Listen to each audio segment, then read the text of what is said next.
I'm not gonna put these at HD because that's like overkill. 360, that's fine. Yeah. Stream should come back in a minute. I think because I don't want to. This is already like crazy for my computer to handle. So hopefully that makes it more bearable.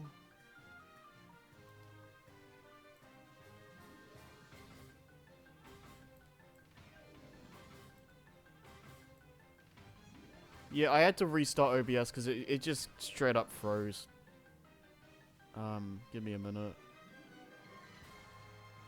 Because I want to have stuff to look at, so it doesn't get, like, boring. But, I don't know. I feel like my computer might blow up doing this. We'll see.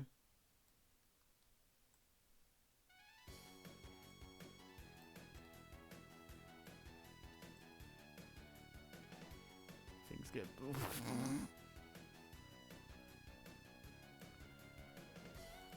Hello, Scoopernova. Right. Right, they're very, very tiny. I don't know how well you can see those, but I decided to put the Unleashed and Mario Galaxy LPs on here because I think they're some of my best playthroughs, and I wanted to just have something running in the background because I don't know if this is going to be very interesting to watch, so we'll see what happens. And hopefully I don't die. So yeah, they're just running in the background, and hopefully when I open this, hopefully everything still runs fine, hopefully you can still see everything. Nothing's broken, right?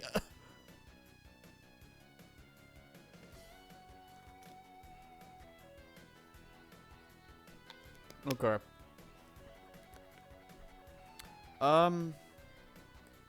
So yeah, I guess we'll just get on with it then. Luigi was in the bottom right of the screen.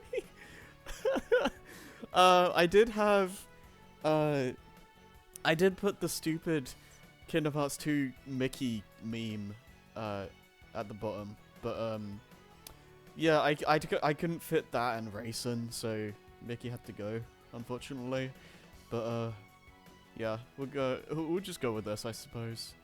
So yeah, I kind of just wanted to do a stream like this because I wanted to, just, I don't know, kind of just go down memory lane, more or less, go through all the streams I did, which this took, like, an annoying amount of time to put together. Like, it wasn't hard or anything like that, but, like, just doing this for every individual stream, just, you know, it adds up.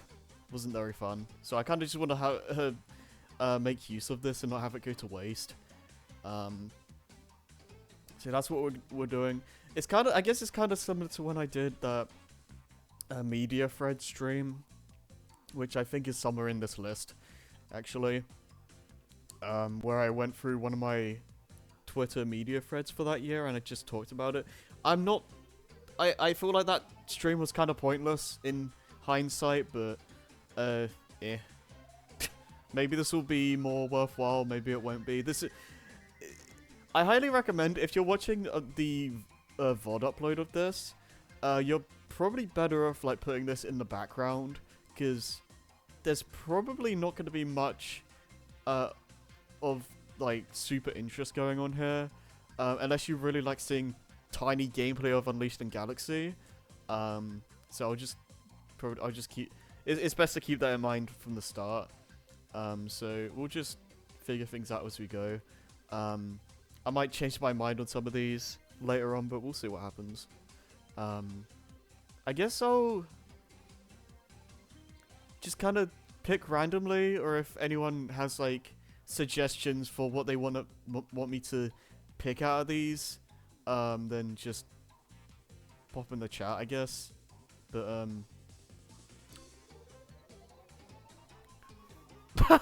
Okay. He just okay. This I don't know where I should put this because this is like these are like kind of bad in a funny way. Um.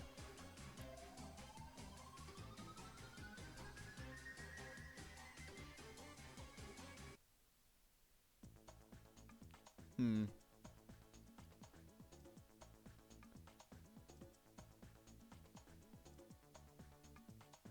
I think I'm gonna change this one actually.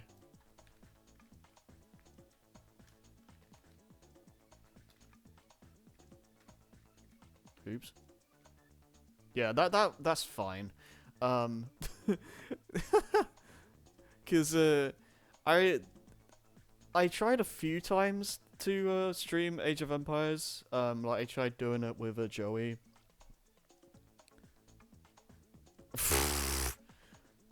I tried to playing it with Joey a few times, and it never worked out for some reason. I don't know, like for Age of Empires, for me, like when I try going online, just in general, it just never works properly, and I don't know if there's something in my settings that I need to fix, but it was pretty funny. Like it made for really stupid streams. Like I remember that one time where I played, I think it was Age of Empires 2 with Joey, and we tried like 10 different games, and all of them just had me disconnecting. So it was pretty bad, but it was kind of the funny bad. So that's I think that's a good spot for it. Let's see. Okay. When does stream of Rado? I mean, there's been a decent amount of streams of Rado. I'm gonna put this here because there are some streams I've done where I literally just do the one stream and like go through like my initial impressions of the game, but I don't do the whole thing. So yeah, stuff like Dark Souls. Let's see what else. Breath of the Wild.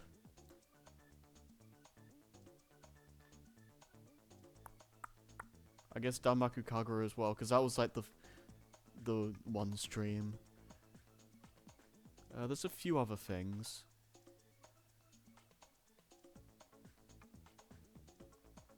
We'll get them as we we'll see them as we go through this. But yeah, these ones are fun. Like I do enjoy doing these like one and done streams, but they don't really count to like a whole playthrough. So I'm not gonna classify them in the same league as like all the other stuff, because I just don't think it's fair to do that. But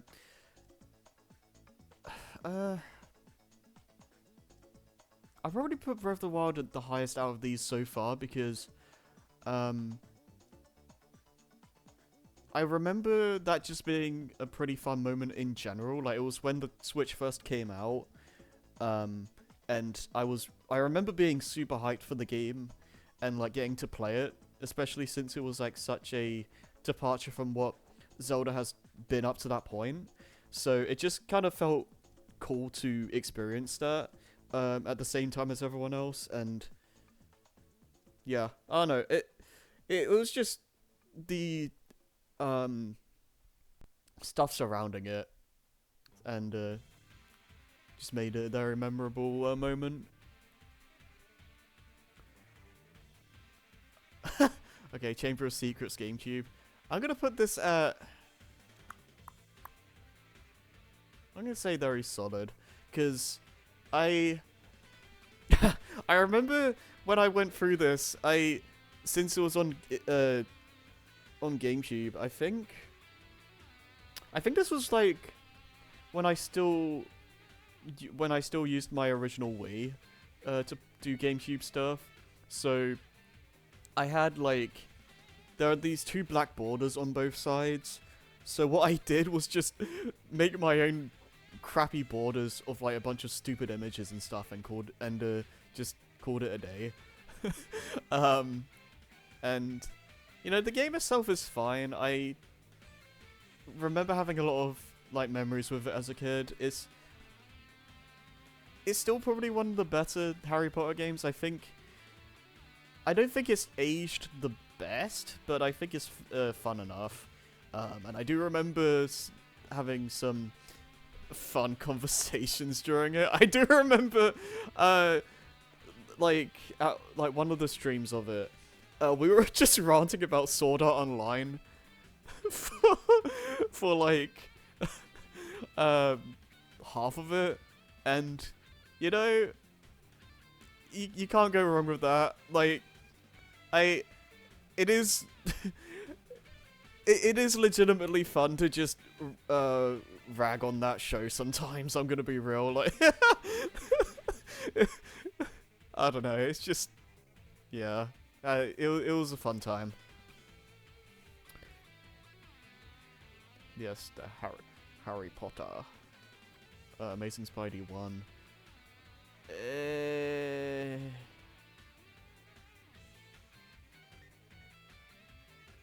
I feel like some of these should probably be renamed, actually, because,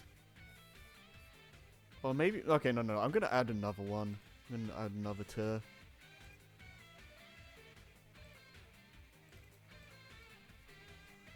Yeah, because I don't think this deserves to go in actively bad, but I don't think it deserves to go in good game mediocre streams either, because I don't think this is a good game.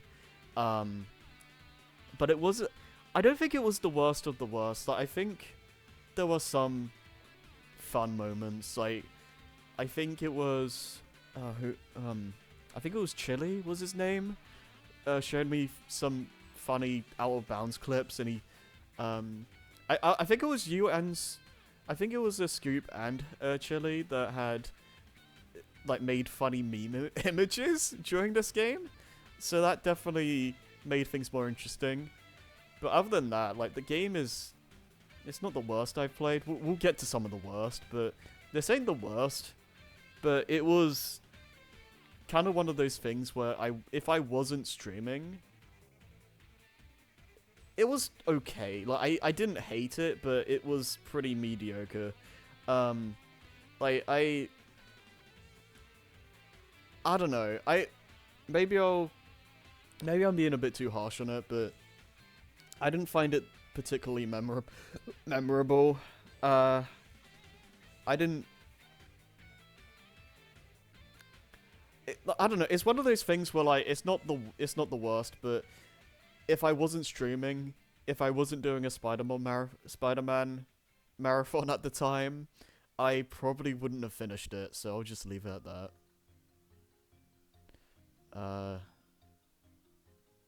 Oh, Boom Blocks.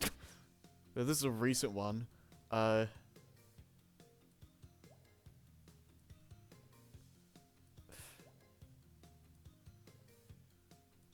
have a decent.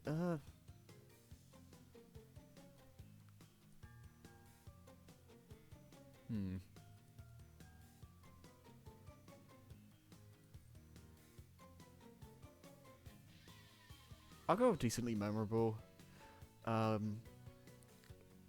I do feel like it did drag its heels a bit.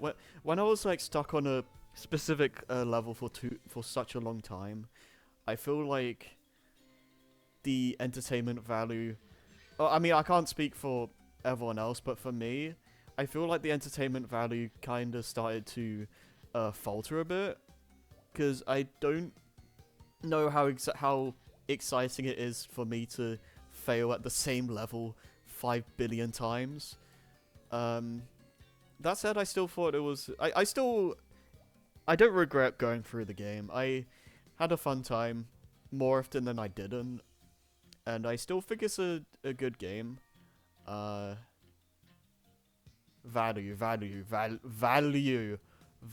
I have a hard time saying that word for some reason.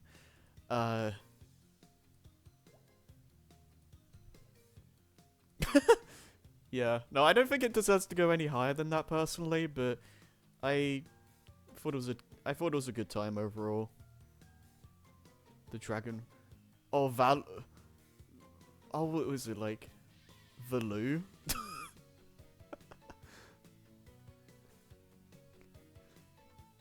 Yeah. I don't know, someone give me a game from this. Like, I'll just put it here. Does anyone, either of you want me to talk about one of these?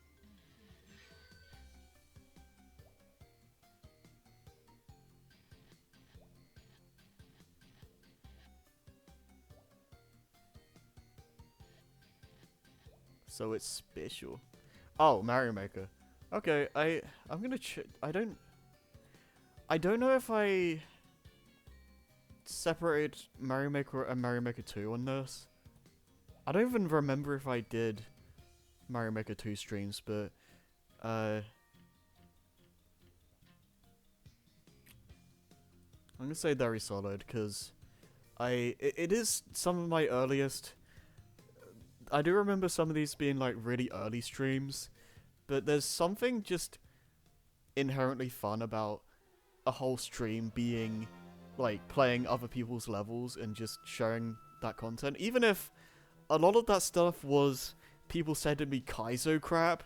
Like, I don't know why, but every time someone sent me stuff, it would just be the most ludicrous thing in the world, and we just spend like 30 minutes on it, and probably not even beat it half the time. Like, half the time I just gave up. But, you know, just the nature of the game, like, I wouldn't be opposed to doing more Mario Maker stuff, because I haven't played that game in forever. So if that's something people are interested in, then I might do more of that. But, yeah, no, wherever... Hi, Chili. Happy late New Year's to you too.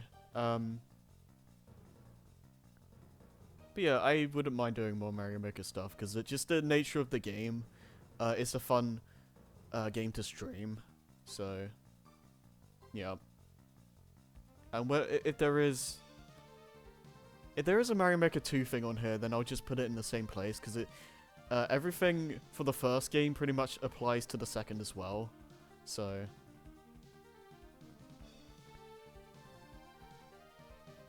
I don't know how loud the music is, by the way, but I'm also putting that in so you don't hear nothing but dead silence, with the exception of my dumb voice. So,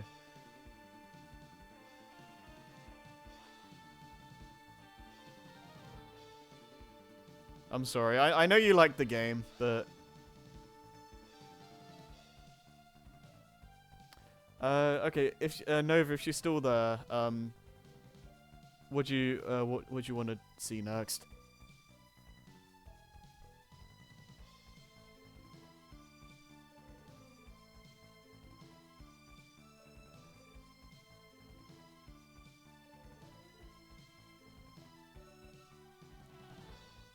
Stadium? Okay, where is that? Oh, there is. God.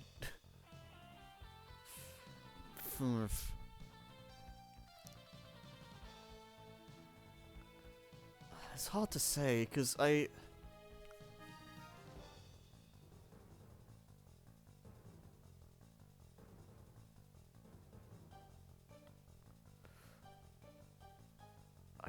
probably...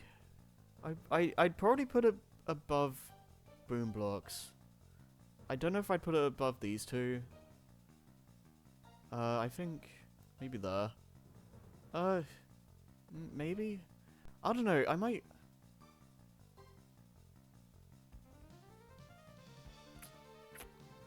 Oh, it's relevant with hearing stadium music right now. You know, I'll put it above Mario Maker just because, like this felt like an achievement for me. Well, with some caveats, like I did use save states, and I did kind of cheese it towards the end, especially.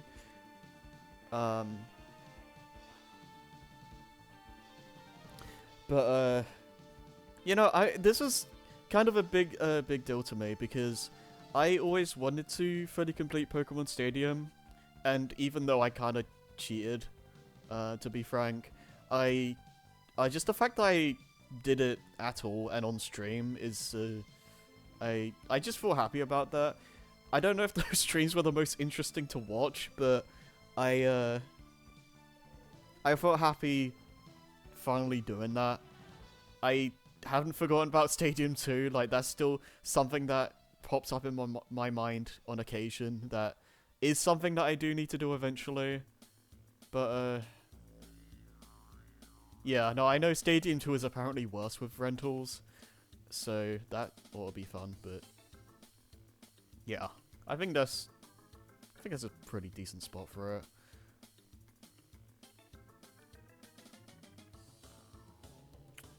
Four Swords Anniversary, I think. Okay,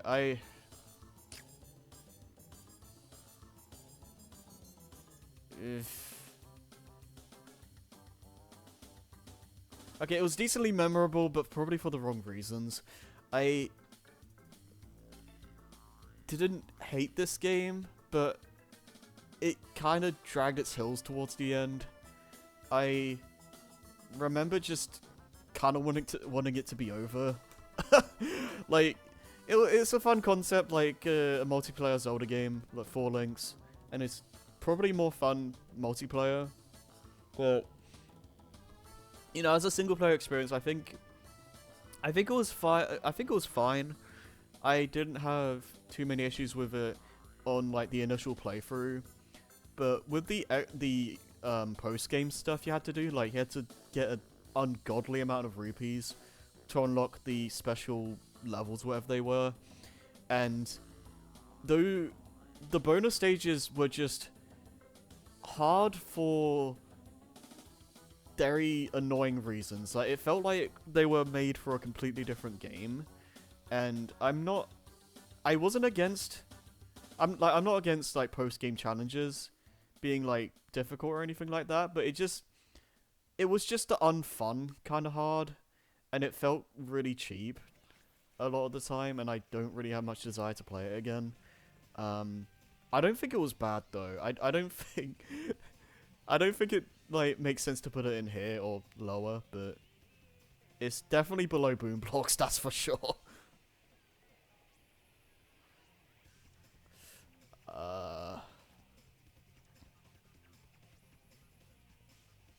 Yeah, I'll go Extreme G, because yeah, I think it deserves to be here, because I really like Extreme G. I don't really remember much of anything from the streams, though. I don't really particularly remember anything of note happening. I don't remember much of anything. It just kind of happened one day, because I just felt like playing the game. So, yeah.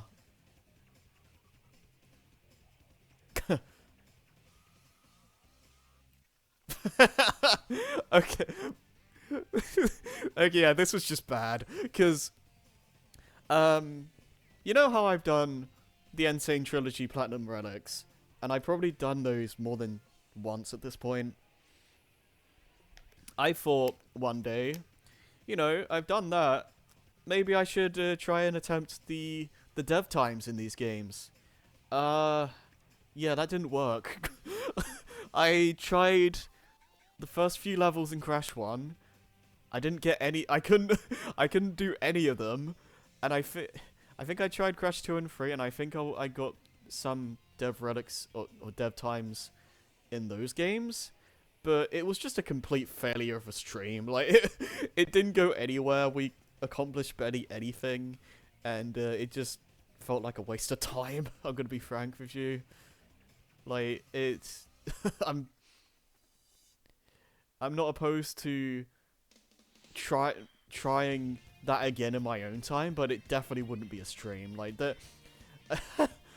that is something that is gonna take a long time to even attempt. So if I ever do that, it would just be a casual thing, because good lord, that was just a mess. Fumo game.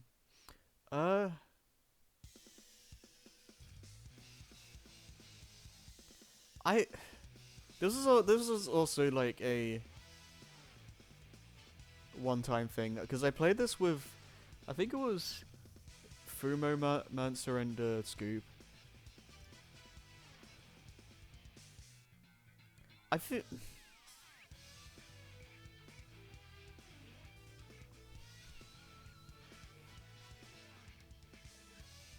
I don't know.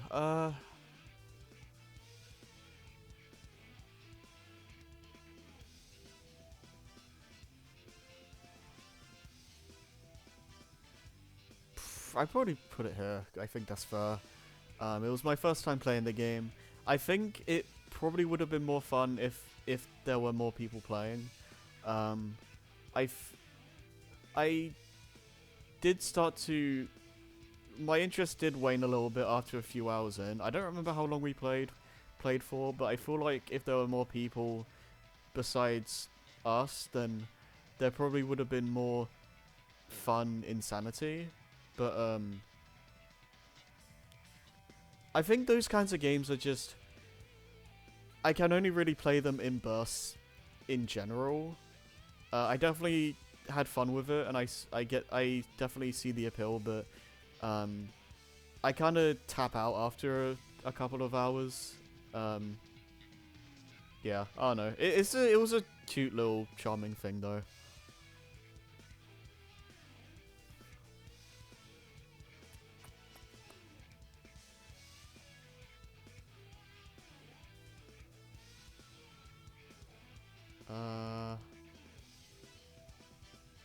Okay, I'm gonna.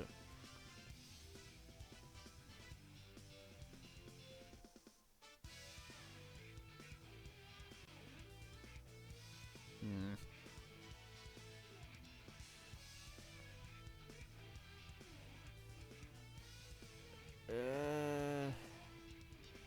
Probably her. I do remember having fun with the Halo streams because I this is when I put Halo. This is like all the games put together, like all the stuff I did with Joey. I have mixed feelings towards it because, on one hand, I remember this was during the time when I had like massive computer issues and I just couldn't stream myself. So what happened is that Joey just Joey just took my stream key information and just and what is it? He streamed to my channel through his own like settings or whatever. And then we did the Halo games co-op. I honestly, it's kind of embarrassing to look back at these because, to be frank, I keep saying that, but like, I was kind of a dick.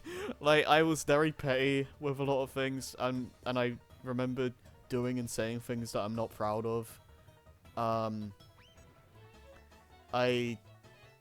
Yeah, I don't know. I'm not particularly proud of these ones, but I don't think it should go. Actually, no. I don't know. I feel like. Yeah, I don't know. I think it should go here because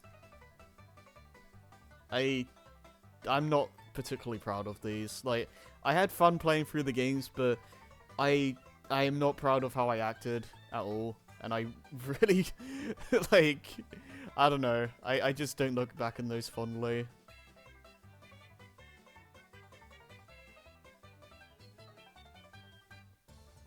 Okay. Yeah. I'll put it here. No. I don't think anything really needs to be said. Like, I failed to get into the castle for like, what, like an hour? And like, we never even got 1 star. I was just running into walls. Like, I remember walking into the castle and immediately walking back out. Tiny bit mad watching. No, I get frustrated looking back at that. Like I can't. Oh Christ.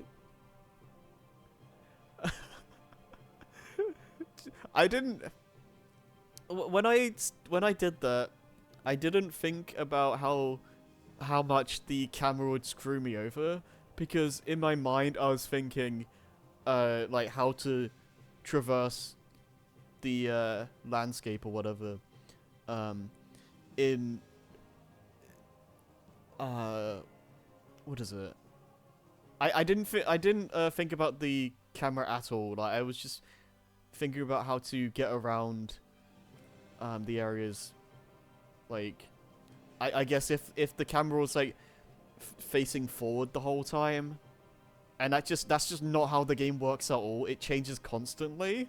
So yeah, this was just doomed to fail from the start.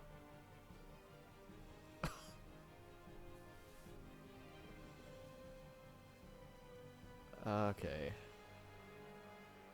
Someone give me another thing here.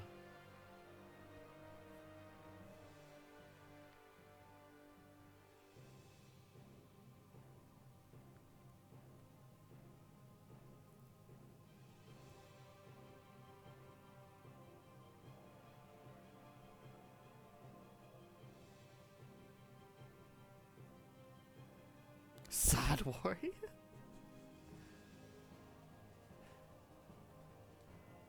Oh, I forgot I put sad. So this is like still ongoing, obviously, but I think I'll put it around here because yeah, I put sad because it's like, yeah, it's never gonna end, but you know, I think there have been some fun moments during these streams, and we've had some fun discussions. I do remember, like, consistently getting getting more viewers during this game in particular, and I don't really know why. But that's a thing. I do remember, I think it was the first stream where we looked at the IGN Switch joke trailer thing where they what is it? It was like this joke direct where they just announced, oh, these Zelda games are coming to the Switch, and then it's just the CDI is Darth Vader feeding simulator, Attack of the Clones Extended Edition, like all this stupid stuff, and it just gets ridiculous. Like that was amazing. And like the Hyrule Warriors is like the kind of game where it's just kind of fun to turn your brain off and just talk about whatever. It's a very good podcast game, I think. So it's fun for that. It's yeah, no, it's just kind of one of those games where you can just YOLO, just talk about whatever's on your mind, I guess, and not really think too much about what you're doing. And it's yeah.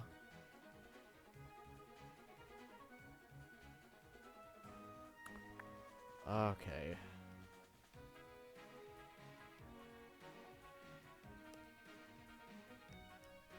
Anyone else?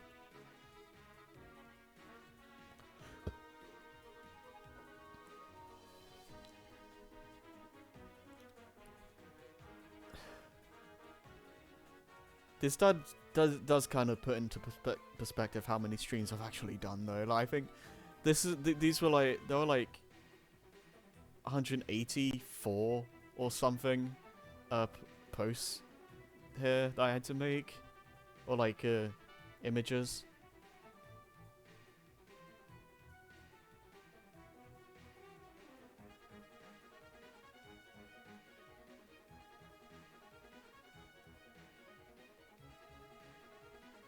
Going to be listening only. Oh, fair.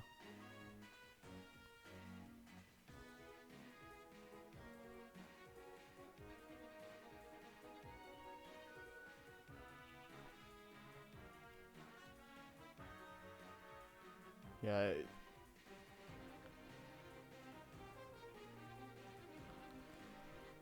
Any of these?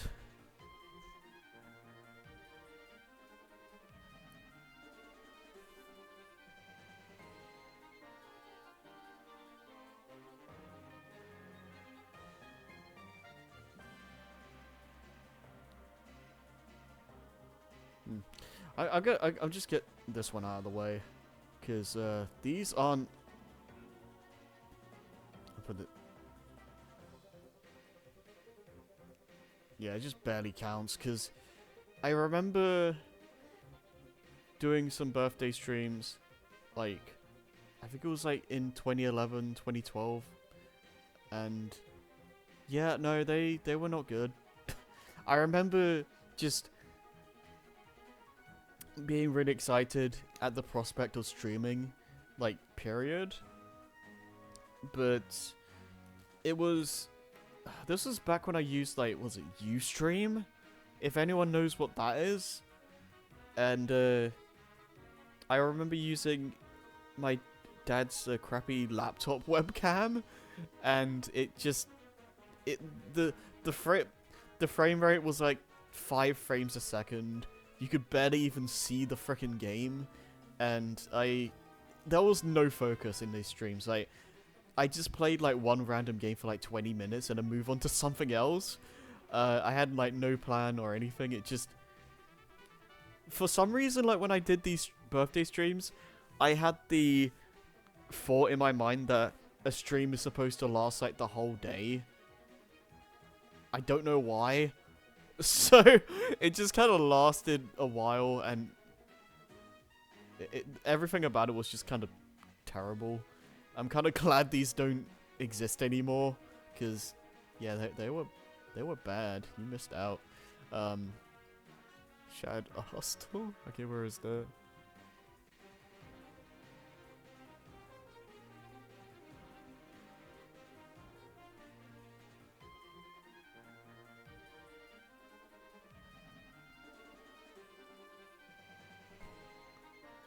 Struggling to find it. I know I put it on her.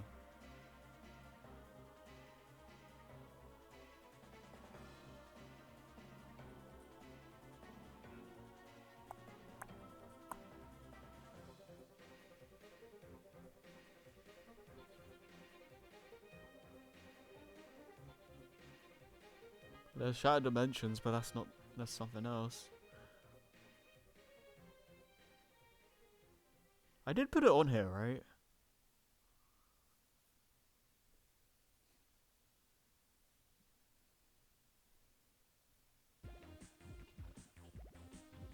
Did you see it?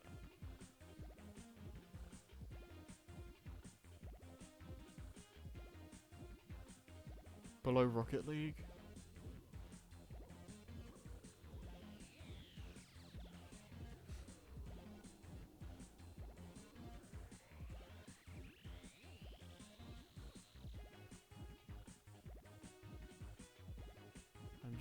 Yeah, give me a minute. Oh. I forgot I did that. Yeah. Yeah, no, that was just bad. Yeah, no. I did not have fun playing that game. No. No, if there's one reason why I wanted to go through the Sonic Boom games before the main series, it's because of this frickin' thing. Like, I just wanted to get it out of the way, because, good lord. It's not the worst game I've ever played, but it's definitely the worst Sonic game I've played. Well, maybe not the worst, like, on a technical level, but in terms of just general fun factor, I just didn't have fun with this at all. And I don't plan on playing it ever again. And I'll just leave it at that. Okay, yeah, Kingdom Hearts 3. Good game, mediocre streams. Because Kingdom Hearts 3, I remember, oh no, I don't remember. Like, this game, especially back when it first came out, was like really contentious. Like, you were either in the camp that either loved it or hated it, and there was just massive discourse surrounding that. I mostly like the game a lot. It has its issues, of course, but in terms of the streams, it was my first playthrough of the game, so, you know, there's that, but I just don't really remember anything memorable happening with the streams themselves. I remember just kind of being quiet for most of it. Like, I didn't really say much. I don't remember anything memorable really happening. So it just kind of happened. So I don't really have much to say about it. Same with 0.2. Like, yeah. I don't know.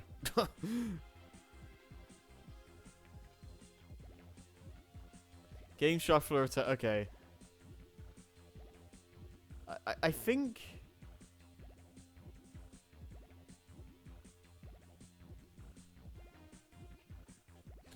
You know, I'm gonna put some of the best. Because, like, I think the Shuffler stuff is just inherently really funny. I think this is just the initial attempts, because there's like there's the other one where I actually finished, but I think this one, it was just one stream and I just had an ungodly amount of games like put into the shuffler, and that was a mistake. Like, there was no way I was gonna finish any of them, especially since a good chunk were games I've never played before. So, you know, it was never gonna... I was never gonna finish that, but just the idea of shuffling a bunch of games is just inherently a funny idea, and I just remember having a blast doing it, even if we didn't really get very far in any of the games, but, you know, it's a funny little experiment, and it's just really funny, just doing something in the game, and just, oh, suddenly 1080 snowboarding, and just, like, crashing into walls, like, that was just brilliant.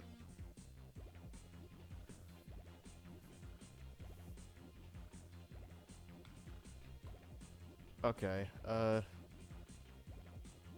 god, okay, Dream Drop crit, actively bad.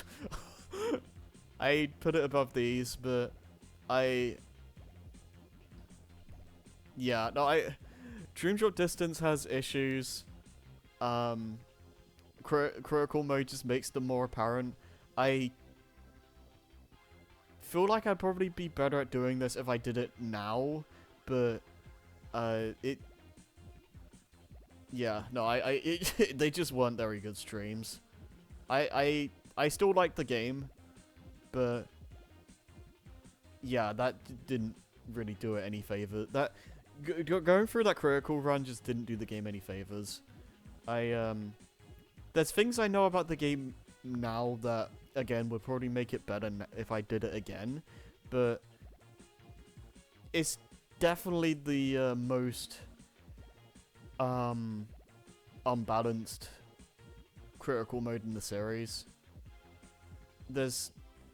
It feels like the game is just actively going against you compared to the other ones where, like, you know, KH1 and 2 and even Birth by Sleep have gives you some benefits for going on critical and whatnot, and Dream Drop just doesn't, and Burp by Sleep, yes. It just, yeah, it's definitely the least fun critical to do in the series. There are definitely a lot of things that needs to iron out, but yeah, it is what it is.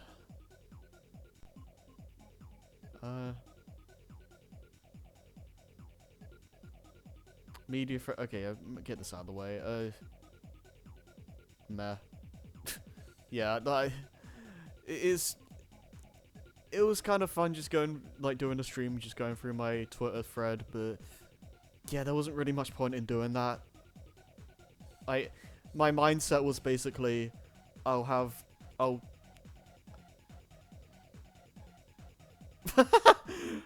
That's pretty good. My mindset was basically I'll go through my media thread and I'll put more I'll add on to more of the things I said like on Twitter, because you know word limit makes it so you can only say so much. But you know when you do that for like 4 hours or however long it that stream took, you kind of just want to hurry up and get to the end of it, because your voice at that point is just tired and you want it to end. So yeah, no, not my smartest idea, I'm gonna be real.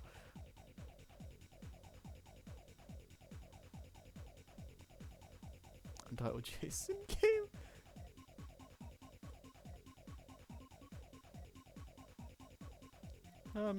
I'll put the Goose Game I'd probably put it around the same level as the Fumo game, because it's like one of those things where like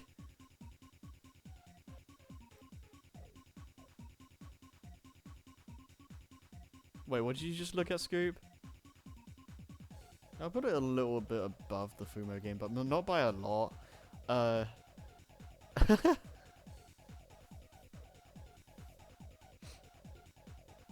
Yeah, no, it's because the Untitled Goose Game is just a really fun concept for a game. Oh, the Twitter thing. Oh, how long is that stream again?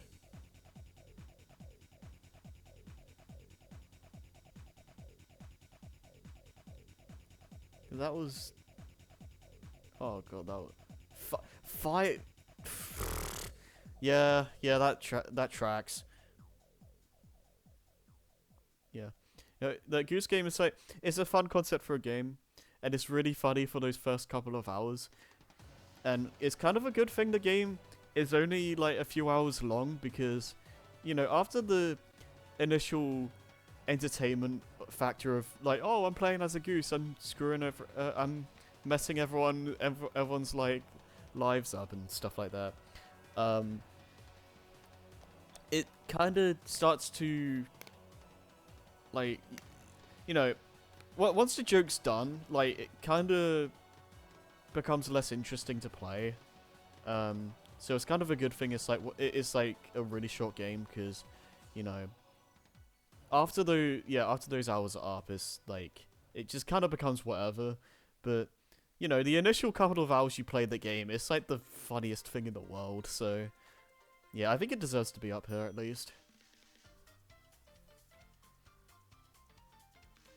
It's the funny theme. 64 DS. This is a pretty good one, I think.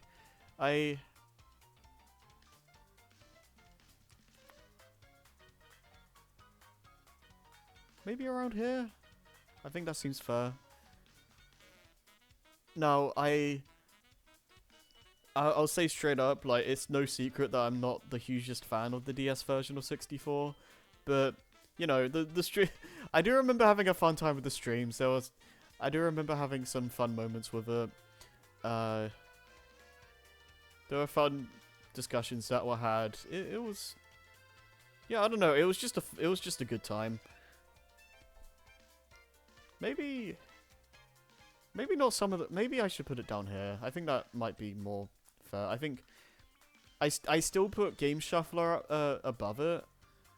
I definitely put 64DS above these four, though, I think.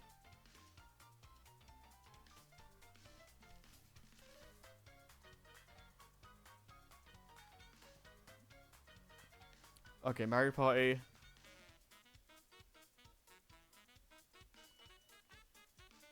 I'm hovering between these two, because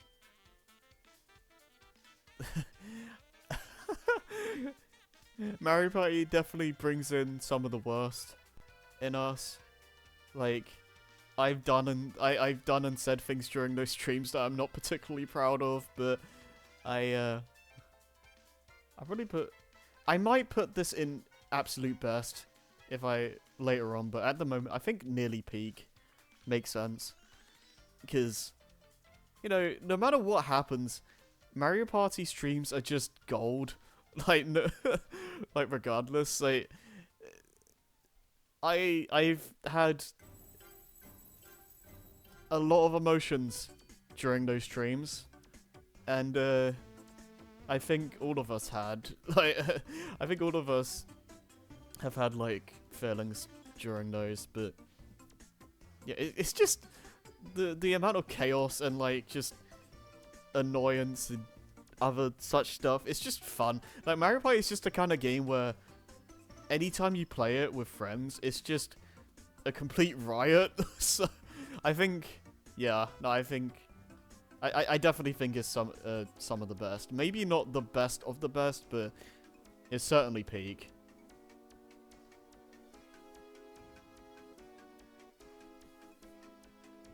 Rocket League is... this barely counts. I'll put it here, because I like Rocket League, but it was like a one-time... Like, I streamed it one time with Joey and Jamie and Lewis, I think? I think it was the four of us. We kind of just played the game. I don't know. I don't know. Like, I have fun playing this game. It's a fun multiplayer game, but I don't particularly remember the stream being very memorable or interesting. Maybe it doesn't need to be. Maybe it's just fun just watching us play Rocket League, but yeah, no, I think it just kind of happened. Okay, Oot Rando, I think...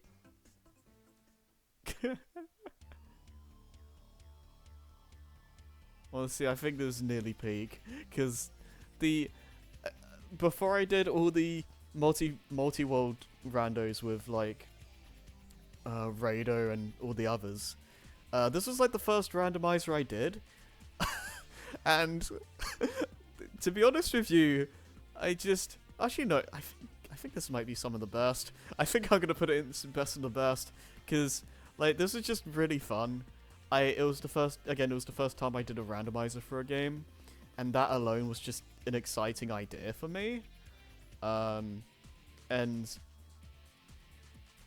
I do remember being annoyed that I didn't finish it, because, like, I remember the game crashing at one point, and I didn't save in a while, so if I reloaded, I was, like, quite a ways back, and I just didn't feel like doing all of that again. But, you know, besides that annoyance, like, this is just a fun time. Like, again, just doing a rando for the first time, that was fun, like, inherently.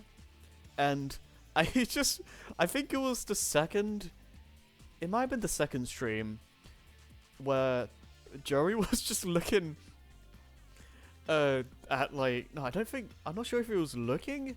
I think he was just talking about a bunch of, like, really fun, like, hilariously bad fanfictions, and that I just get a kick out of, like, watching that stuff back, because it's frickin' comedy gold.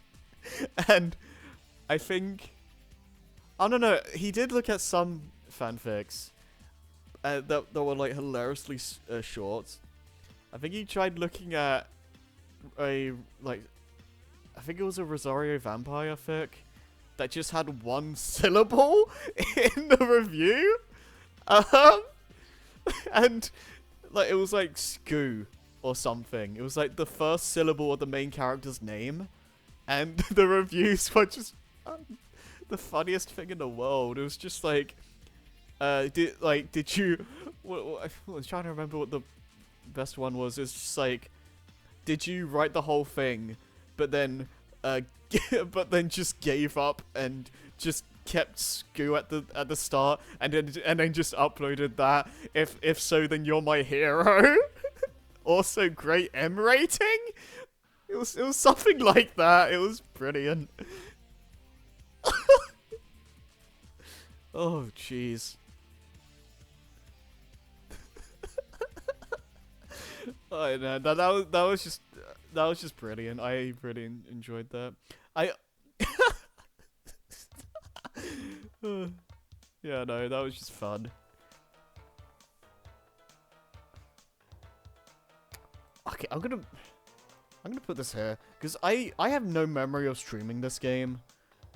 I have no memory of streaming Fall Guys. I'm gonna be honest. Like, I definitely know I played the game before, but I don't remember streaming it. So, you know. Mario Odyssey.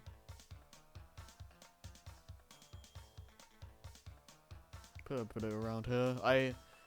This is also a first impressions stream, so it still barely counts, but it's a similar feeling I had to Breath of the Wild, where it was just fun to play a new 3D Mario game and stream my first like session of it. Yeah, no, it's just having the emotional, well, not emotional, but like just the high of playing a new 3D Mario game. Like nearly nothing can beat that for me, and yeah, we haven't had that in a while, so. Oh yeah, Little Big Planet. I'm gonna put this.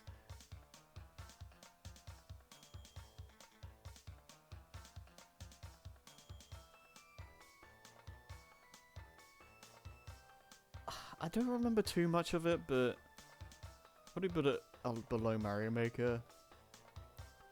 I just remember the game freaking out a lot because I played it with Jason, and the connection was just really crappy. But that also made a lot of funny things happen. Like I remember this one level where we were just riding a skateboard, and because the connection was just so crap, the thing kept on jittering left and right at like the speed of light. So it was just the funkiest thing in the world. Like that was pretty good. I'm kind of sad we never finished the game, but you know. Ugh.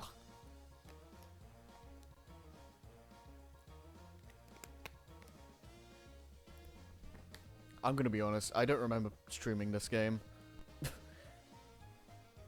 I don't remember streaming Twinsanity. Yeah, no, I don't remember doing that. DuckTales Remastered. Put it here. I love DuckTales Remastered. I think it's a great remake. I think everything about it is pretty much like near perfect, but God, that stream was like terrible. Like, well, not terrible, but like just very mediocre. Oh, thank you, bot. Someday I might redo DuckTales Remastered because I think it's something that deserves a second shot. I'm pretty sad about how that stream went because it's just nothing fun happened. There wasn't really any entertaining discussions or anything meme worthy or what have you that happened. It just kind of happened. It just kind of happened, which is a shame because again, I do really love this game, and maybe someday I'll do another stream of it. No, which fail stream? Bad but fun, I think, because for those those of you who don't know, there's a Little Witch Academia game that I don't remember who made it, but I think it was like I think it's called Chamber of Time or something. And, you know, I think it got, like, pretty mixed reviews, but, you know, I remember wanting to play it because, you know, I wanted to play a Little Witch game because I was, like, obsessed with the series at the time. And, you know, what is it? I just couldn't stream, like, stuff on Steam very well because the game was like running at like five frames per second. Like it was running okay for me, but the stream just struggled to keep up with anything. Like it was completely unwatchable, and it just, yeah, that's why it's called a fail stream, because it just didn't work. I would at some point like to do it again, because I think I have the kind of rig that would be able to stream that properly. But yeah, that it was fun. Like it was the bad but I'm putting it in the bad but fun. Excuse me, bad but fun tier, because I was still enjoying my time with the game. It was fun just going through the I forget what the school's called in that show. The Magic School Bus. Oh no, I know what I'm talking about. Just whatever the heck it was called. It was fun just going around. It was fun like doing the dungeons and all that stuff. I didn't do that much in the game though. But I'm very interested in actually going through the game properly someday. So that'll probably be like something to think about down the line.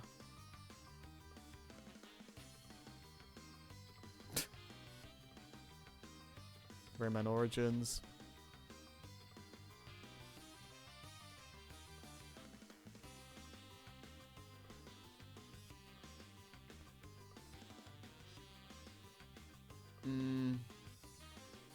Bad but fun.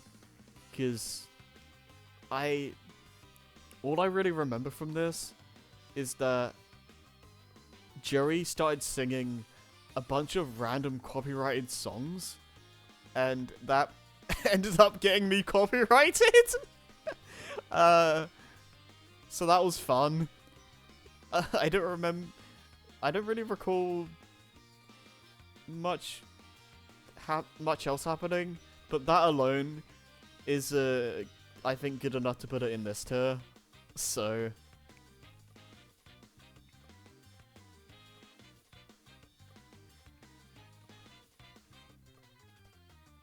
oh god,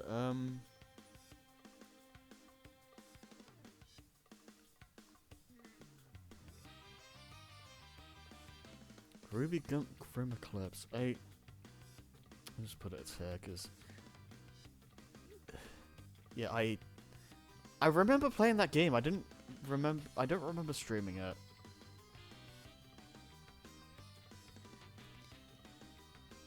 Like, I don't know, it's kind of just whatever. Like, the game's fun for a little while, but like it's very mind-numbing after a point. Like, there's not really much to it. There's like, I could be wrong, but I remember there being like just 2 combos, and that's kind of it. Yeah, no, the novelty of playing a hack and slash beat 'em up or whatever kind of game as the RubyCast, like, that's fun for a little while, but god, is it half-baked. It's not that exciting.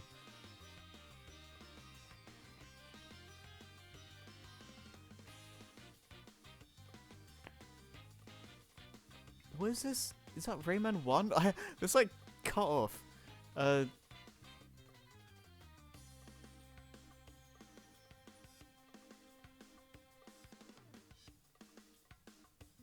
gonna put it here. These two, it's not exciting, but the fans ate it up. Oh, they definitely did. Yeah. Like Rayman 1 and Twinsanity, or Twinsanity especially, like, I do like these games a lot, but Christ almighty, I don't remember streaming these.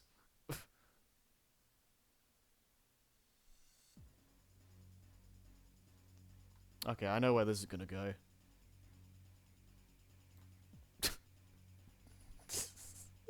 I don't think Ayaka from Genshin Impact is a playable guest character. Wait, really? Huh. That's surprising. Yeah, no, Reignited Trilogy, I think it deserves to be in peak, or like, best of the best, because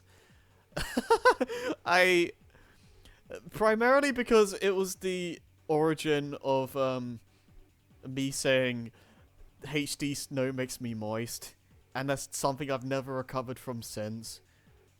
These guys, or the Seas guys, are never gonna let me live that down. But I can't, I can't deny the fact that it was freaking hilarious. Like that alone puts that in the top tier. And besides that, like no, Reignited Trilogy I think is just one of the best remakes I've played. Like it has issues, especially in Spyro 3, but it generally like I want to say like 90% of the game of the games I should say are just a straight up improvement from the PS1 games, and you know. Even after we die, I'll still not let you live that down as guys. You weren't even there when it happened. Yeah, no, that was just a poor choice of words on my behalf. Because, you know, the Reignited Trilogy is one of the most beautiful games I've ever played, and still still to this day, it's one of my favorite looking games. Like just the trilogy as a whole. So when I was in the Winter Tundra area in Spyro 2, like I was just like admiring the snow textures and all that. And for some reason, the first thing that came into my mind on how to vocalize that was saying HD snow makes me moist. And I don't know what I was thinking, but you know, you sometimes say things, I guess. God. But yeah, no, it was just fun going through those games. There's a couple of things that I do prefer in the originals. Like, I think the flight stages are a bit wonky on Reignited because there's this weird like inertia when you get a boost and you have to and you like turn. If I a vagina malfunction, yes. Like in the original game, when you fly around in the flight stages, it's very direct. There's no like weird inertia or delay to doing that. So when that happens in Reignited, it makes it annoyingly hard to be precise in those stages, and like that's like that as well as the weird glitches in Spyro 3 definitely put the game down a little bit, because like Spyro 3 you could tell was rushed. Like you could tell that they didn't have enough time to polish that game up in particular, because there's just glitches everywhere, and like yeah, it's not the most polished game in the world, and I do think it kind of loses some points for me in the sense that they removed the adaptive difficulty. Because in the cool thing about Spyro 3 on the PS1 is that depending on how good you are at the game, like how good you were while playing, it would adjust the difficulty of the challenges as you went through. So if you were like nailing everything, like the game would keep progressively getting harder and harder for you. But if you were struggling a lot, then the game would slowly like ease up on the difficulty and make things easier. Which I thought was just a really cool thing. And I don't know if many games do that, but it was... Yeah, I just like the idea of a game being, like, good for anyone playing it. Like, anyone... Like, if you want a good challenge, then you get that. But if you just want a comfortable experience, then you also get that as well. And... yeah, the Reignited trilogy for Spyro 3 just doesn't do that.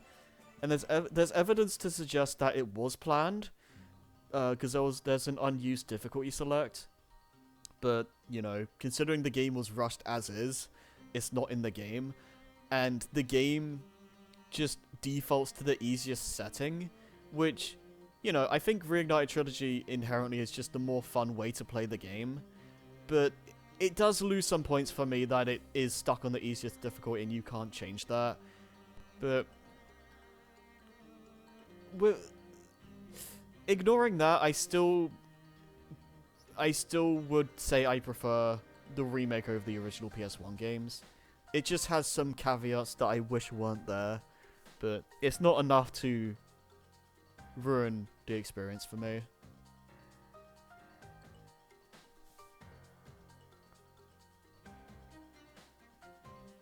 Dude, oh god, I love this theme. Just talking about the music for a second.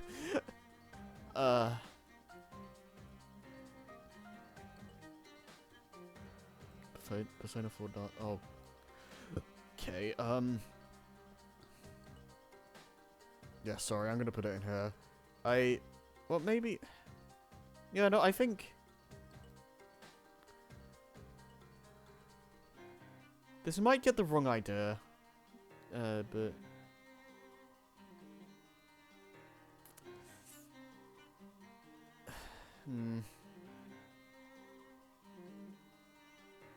I think maybe here. Because the thing is, I don't dislike this game. When I put it in meh, it's because I don't think this game's story mode really works. Like, it was kind of interesting to see a story mode for a rhythm game, but I don't know, maybe it's due to the fact that I'm not used to Persona cutscenes or what have you, but it felt like it just felt very repetitive. Like, it felt like nothing was really happening half the time, and I was kind of just on autopilot during the cutscenes, and those things lasted a while, and that was just like good 80% of the runtime during this. Indeed. Yeah, as far as the actual game part is concerned, I probably put it in very solid, but if I'm thinking of the entire thing, I'm gonna put it in there because the story initially had my attention, but it dragged its heels so hard. I don't remember much of interest really happening during it, and I honestly just remember thinking to myself, okay, just get me to the rhythm game part of it, because that's the part of the game I actually enjoy, and it just... Yeah, again, 70-80% of it was just a visual novel that, I don't have anything against visual novels, but they don't, this one in particular just wasn't that exciting. I don't know. The story just didn't hold my interest, I'm sorry.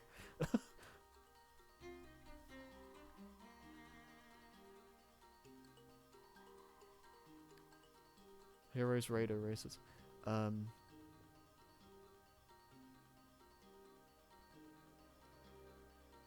I'll put it...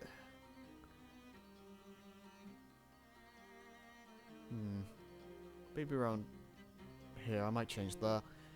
The thing with this, though, is that the second race we did, when we did Team Dark, it was a complete disaster, because that was during a period where my internet was just having a horrible time just existing.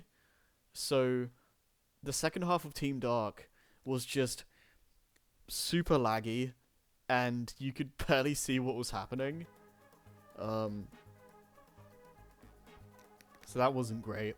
But, I always enjoy just racing people in games. Like, these Sonic Heroes races with Raider were just a lot of fun, just on principle. It also helps the fact that Sonic Heroes is, probably one of the most replayable Sonic games for me. It's something I can just boot up and do a run of at a moment's notice.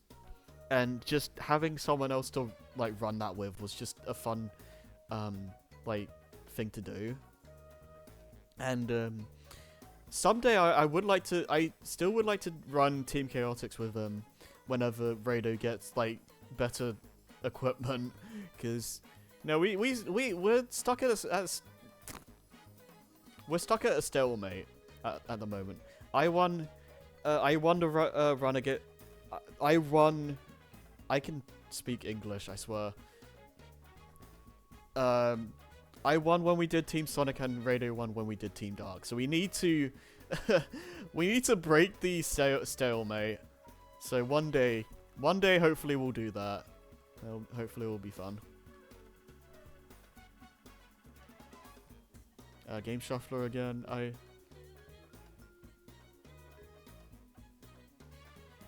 Put it here. I put. Unironically, I put. If I didn't already spend a ludicrous amount of money on things, I probably would do something like that. I really would like Radio to get a better laptop or computer. Like, man's struggling out here. Yeah, but like Game Shuffler, this is the one that we actually finished. I feel like I kind of did this poorly though at the end. Like, I feel like I forced myself to finish it on like the last stream or so, where I was playing. I had the stream running at like ungodly hours of the night, and I was just dead tired and just wanted to finish it. That was probably not the best idea, because like my energy was just done by then. But you know, outside of that, like, again, this is just doing a Game Shuffler is just a fun concept, and I'm just putting it above the initial attempt because this one we actually finished it and it felt actually reasonable, and yeah, no, it was just a fun time. Team Sonic speedruns. I'll put this around here, I guess. Yeah. Just, again, I just have a fun time playing through Sonic Heroes, so yeah, just solid. Not much else to say, really.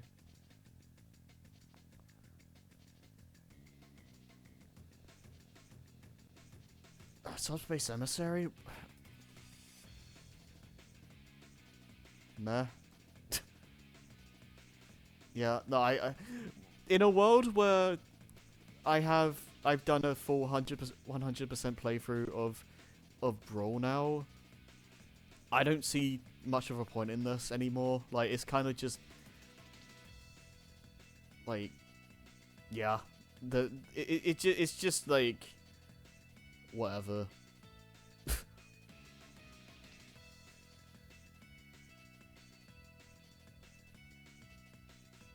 Don't actually no. I'll put it here, because I do still like Subspace Emissary a lot. I think it's a very fun mode to go through. But if you asked me to tell you anything memorable about that stream, I would not be able to. Like, yeah.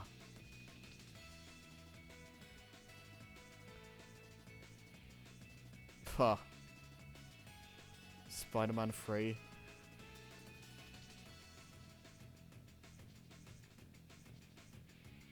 Yeah, yeah, yeah. No, I think I would put the Wii version as being a little bit better. A little bit better than the HD version. But only because the game is shorter, so it doesn't you don't end up being stuck in hell for nearly as long. But this game still sucks. Don't get it twisted.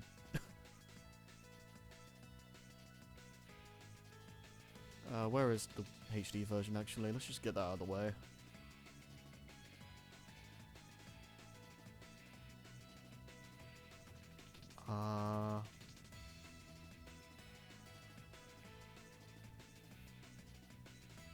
go. Yeah. That's... Yeah, that is absolute worst. This is definitely the... This is definitely the worst.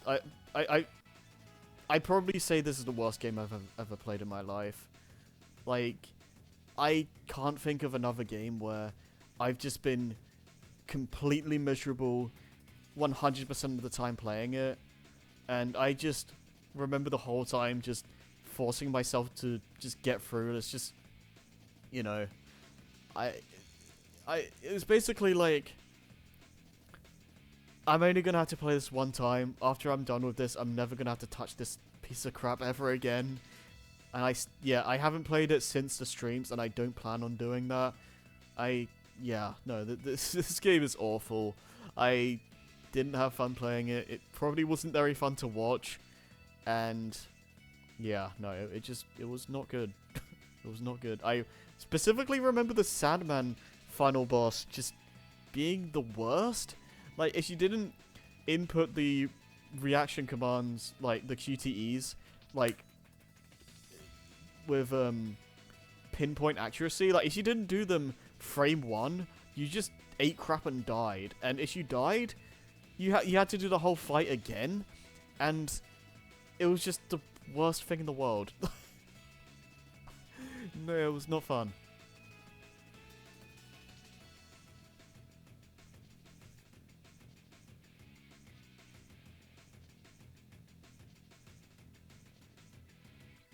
I'll go Super Mario Kart.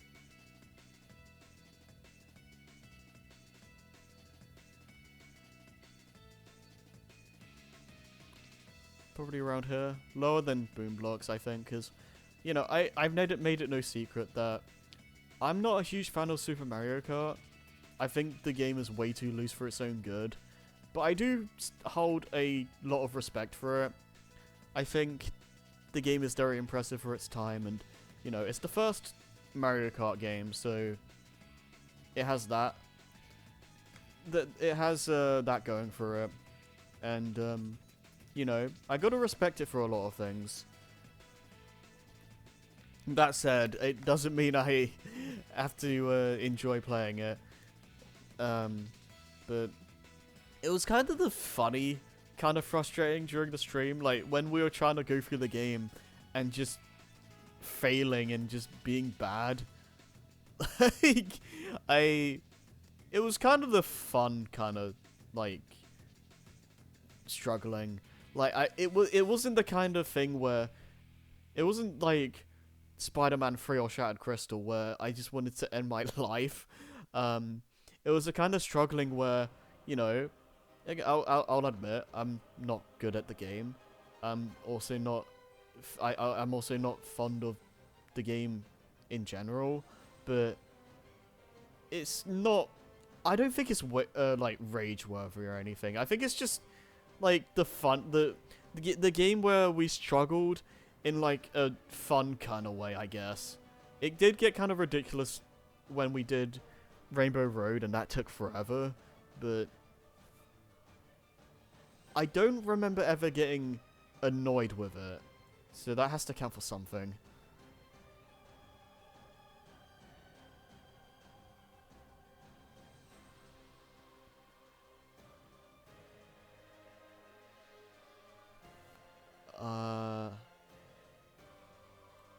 Monster Hunter Rise,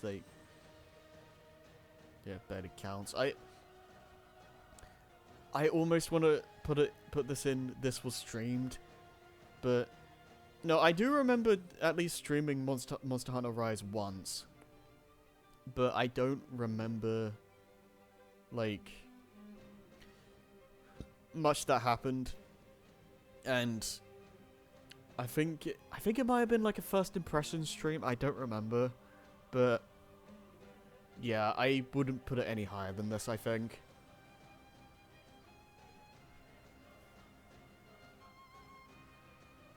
I'm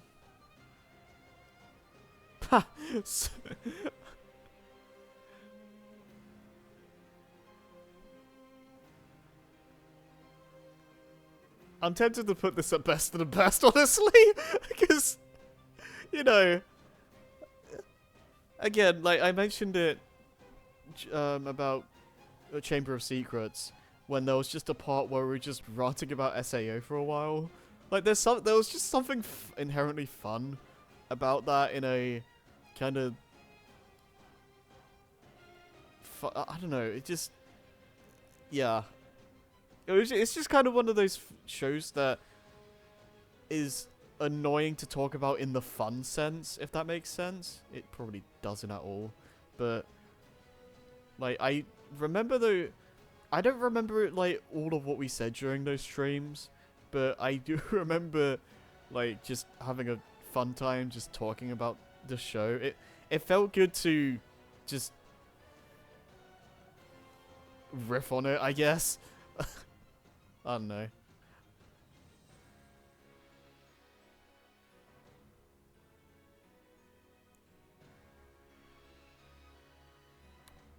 Uh,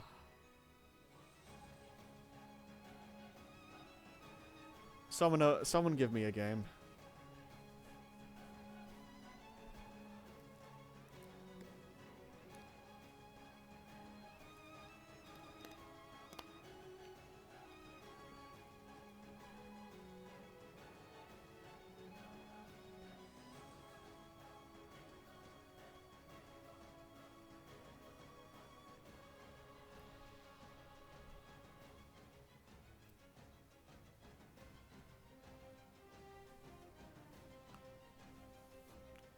Headless Go game? Kubanashi? Where is that?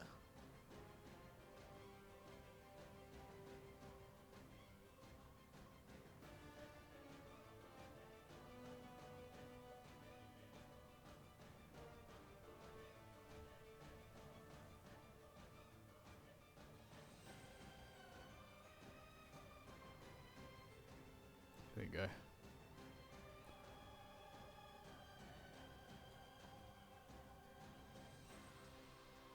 Probably put it around here. It's very solid, like Kubanashi. It was fun little puzzle game. I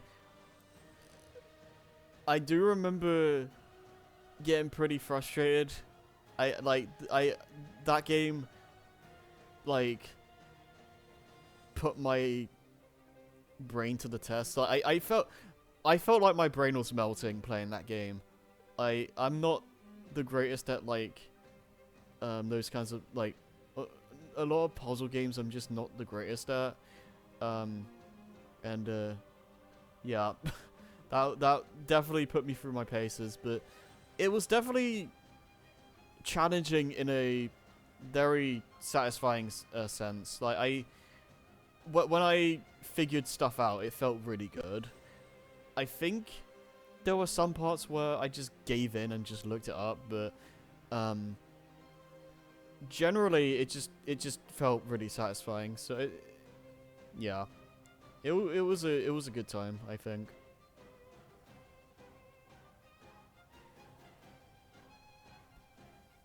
And also the game's absolutely adorable. Like the art style and the cutscenes were like probably my favorite part of the whole thing. Smash 3DS fail?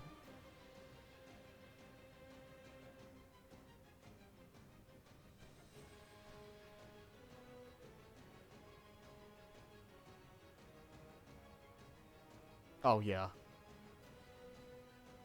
Bad but fun, I think.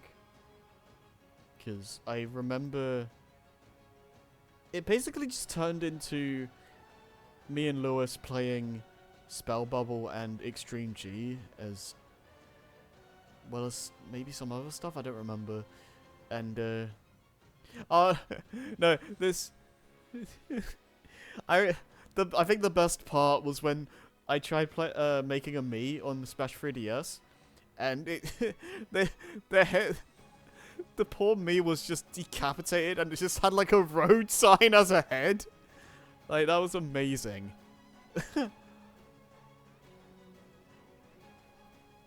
But yeah. Mario Kart 64, I think I'm gonna put in. I don't think I put it above some of these, but I put it above I think I'd put it above. Maybe not. I think somewhere around here, because Mario Kart 64's aged, but I still love it. I still really like.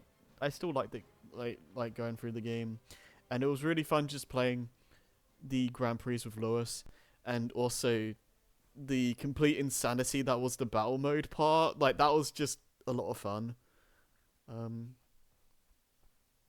Yeah.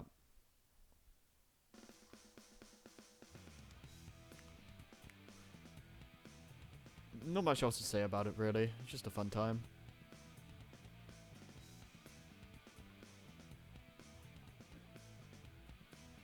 Friend or foe?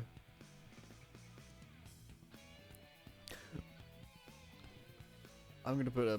This will probably be bad, but fun as well, because the game, like, friend or foe, the game is not bad, but it's pretty mediocre. But, like... It did... I think the best part of it was just trying to get the game to work in the first place. Because I got, like, an actual copy for the Wii. And, I guess it was... I guess the disc just wasn't in good enough condition. Because it kept on freezing and, like, killing my console. Like, it just... it just kept on giving me error messages. And when we got, like, what was it, Nick Fury just going, like, tap the A button, tap the A button, tap the A button, tap the A... Like, that was just brilliant.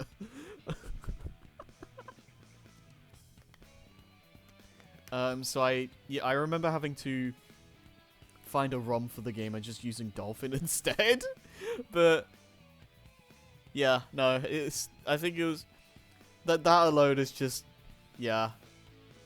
That alone made it fun. Like, that was just a very funny moment.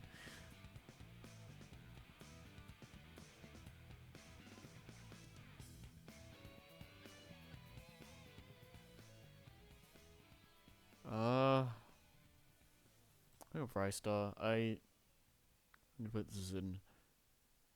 Same deal with DuckTales. I like Rystar a lot. I think it's a really unique 2D platformer. But that was just such a nothing stream.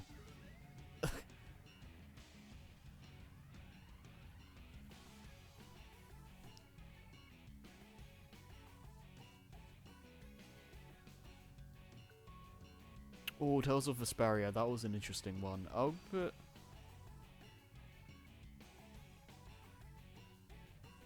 put it around here, because I thought the game was really fun. I have my issues with it. Like, I think the world design was not as interesting as it could be. When I say world design, I'm more speaking about the dungeons. The actual world itself was fine, like the overworld and stuff like that. But that was fine. I liked most of the characters. I don't like it as much as Symphonia. Like, I think Symphonia is definitely still my favorite Tales of game that I played. Like, this definitely has a more fluid and more not elaborate, but a more in-depth combat system. So, like, if you're thinking about just the combat side of Tales, then this is definitely a lot better. Well, maybe not a lot better, but it's definitely better than Symphonia. But in terms of just the world, characters, and the like just general like dungeon design and all that, I think, in my opinion, that stuff I think is leagues better than Vesperia. But I'm not gonna sit here and say that Vesperia was bad. Like, I still really like the characters.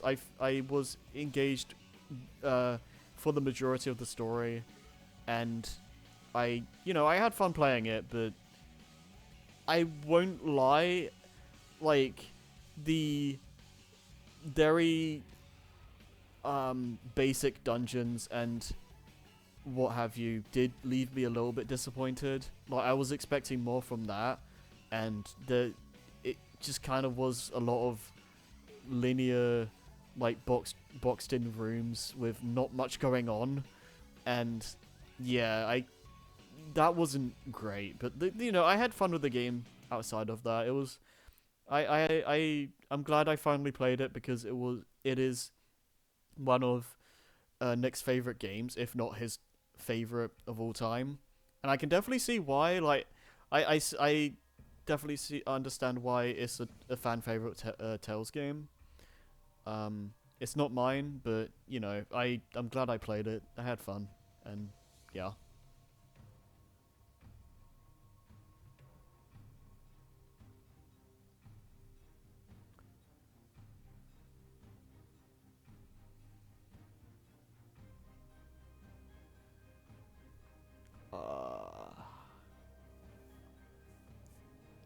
Uh, Uno. Um, this might seem silly, but I'm gonna put it here because Uno is like a very simple card game, but it's just freaking hilarious, man. Like the the one part where we were just playing Uno, and what is it? We had like this come in that had like this depressed looking penguin avatar, and like when we made mention of it, I was just like, oh no, that's sad. And then we just, and because of that, the game just turned into let the penguin win so we can go home. And it was just the stupidest thing in the world, but it was great. Like, that was fun. Like,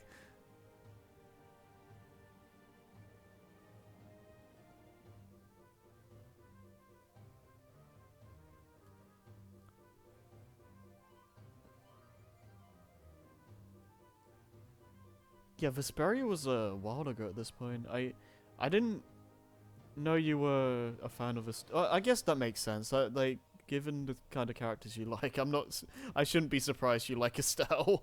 But, yeah. Oh, yeah.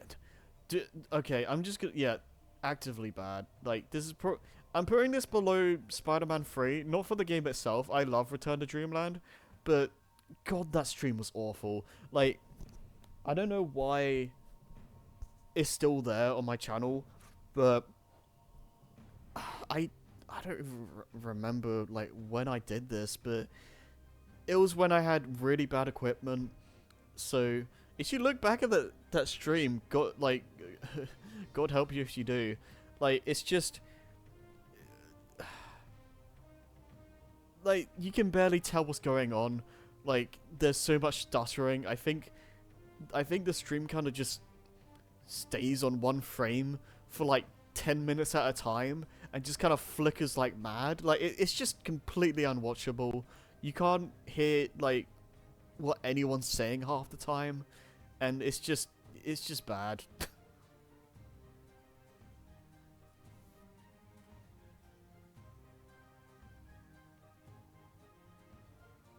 Oh god, okay.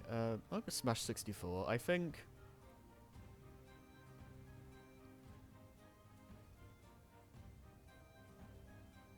hmm, maybe around here, because the this was like Smash 64 is a fun time. Like, it's a very simple game, but I just remember being really excited doing it because, you know, it's the first Smash game, and this was like the start of me going through the entire series on stream, like to 100%, and like, you know, that alone just put me in like this, um, just this kind of like excitement rush or what have you, and like, you know, there's nothing that exciting with the game itself, but it was more to do with my mindset at the time. Like, I was just having a lot of fun, like, doing it and like being the start of a huge series, and I don't know if that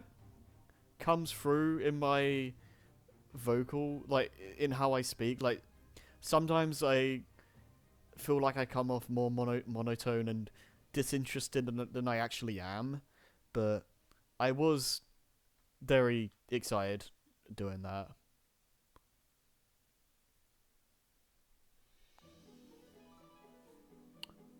I guess we'll go Melee as well. Let's keep the Smash train rolling.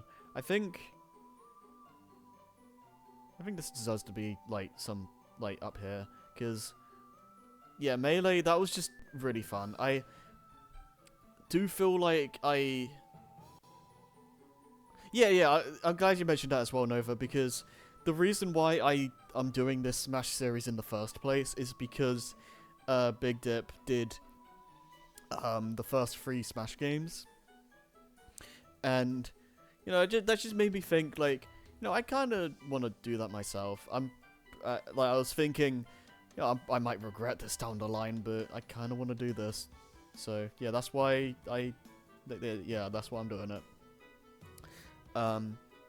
I do kind of wish I had more energy in some of the Melee streams, because towards the end, I was kind of like just talking like this, and like it sounded like I had no energy whatsoever, and I wanted to die. It sounded like I was at a funeral. Like, I don't know why I started talking like that, but god damn. But no, I had a lot of fun with the Melee streams. There's still some things in that game that are like way too obtuse for their own good, but you know, it's definitely it's either this or Brawl that's been the peak of the Smash series up to this point, like in terms of streams, and yeah, no, that going through that was a lot of fun, and there was just some funny moments here. Like, I think it was the first stream where Xavier was having a time with, it was Xavier and Lewis just playing around with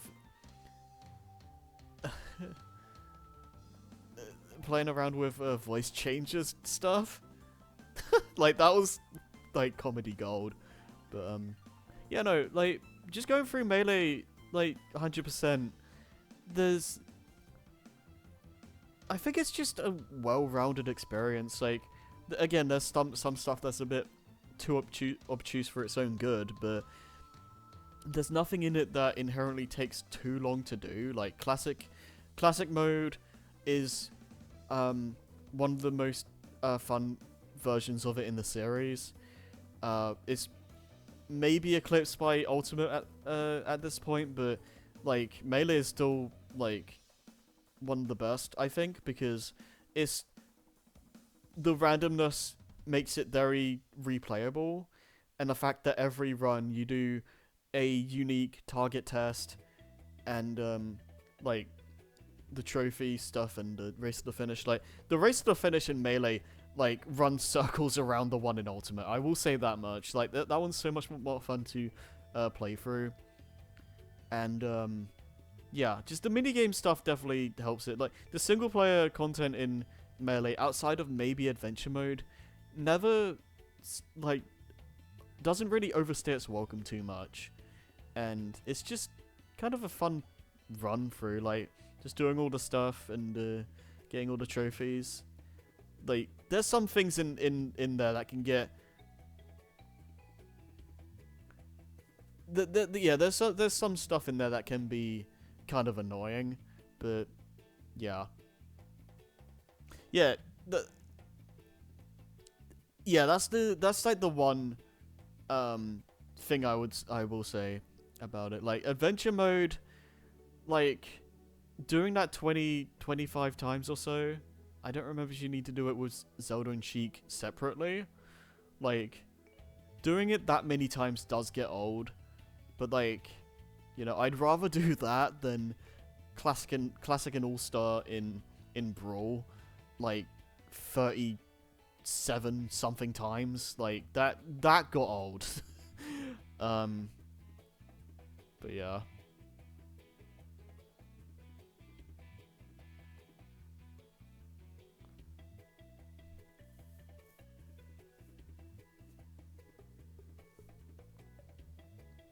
Crash.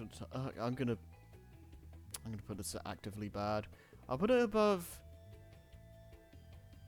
I'll put it here. I'll put it below Dream Drop because I don't look back on this fondly. I was way too harsh in the game.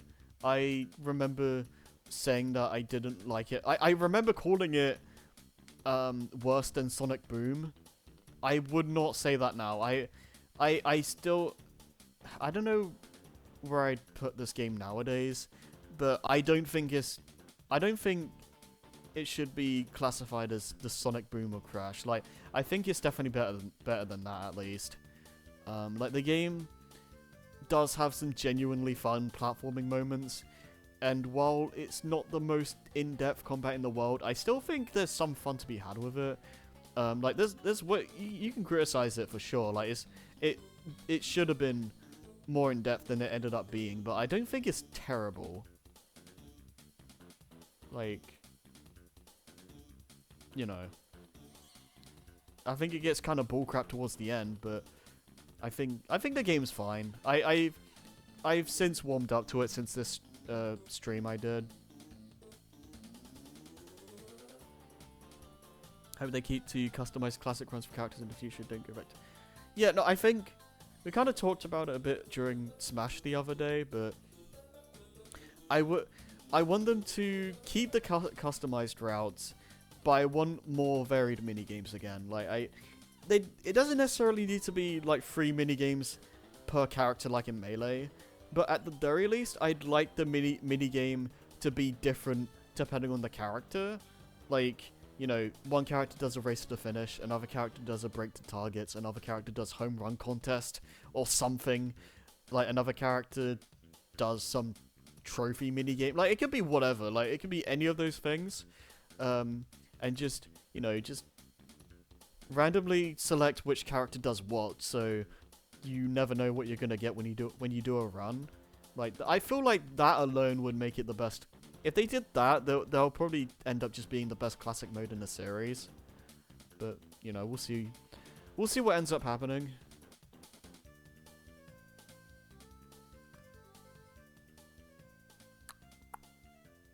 Okay, oops. Where did I... Okay, put it here. I'm gonna put this in actively bad, because I was not fair in the game. I remember just kind of doing nothing and like driving around, and like I remember saying that I just didn't care about the game, but I just didn't give it a fair shot. Like it is not really my kind of game to begin with, but I was unnecessarily harsh on it for no reason. So that it was just a bad showing on my behalf.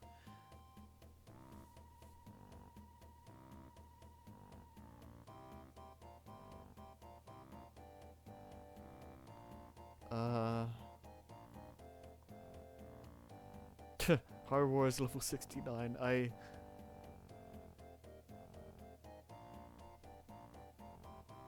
don't know. I don't think it makes sense to put this any higher than this, because like I look at that now and it's like, oh, you're grinding to level 69. That's cute. Looks at like my 44 streams of trying to 100% the frickin' game. Like, level 69 is nothing. Like, oh god. Like, that's just a worthless stream.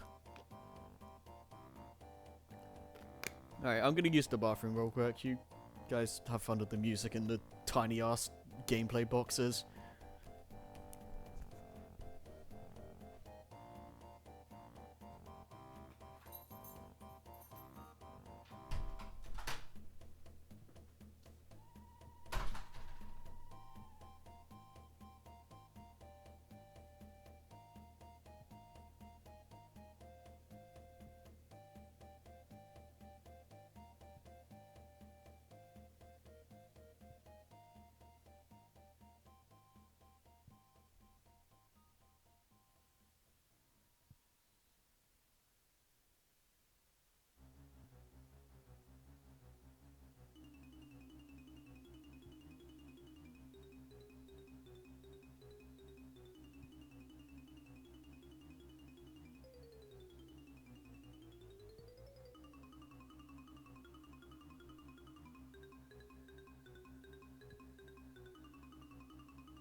Boo.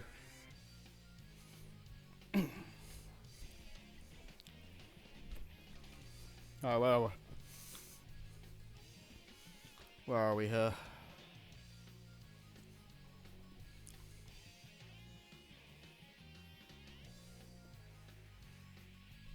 No, you've still got so many of these to go through. This might end up being a second. There might honestly be a second stream of this if we can't get through all this because there's still so many. Oh, complete saga.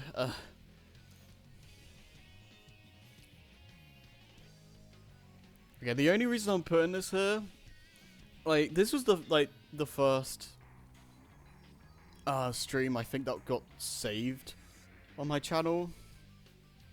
I'm not counting the awful Return to Dreamland thing. And I do remember, like, the first stream of it, like when going through the prequel trilogy stages. Like, that stream got removed, or like that stream didn't get saved, so you only see the stream of me going through the originals.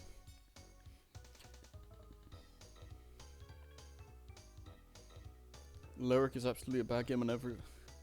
What, like Rise of Lyric? We'll get to that.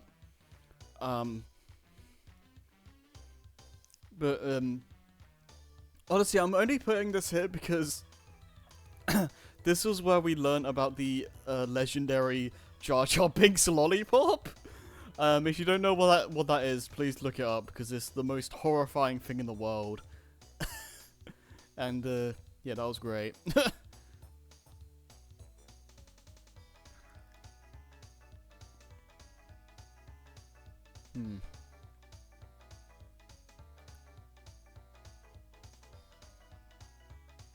Diddy Kong Racing, I think.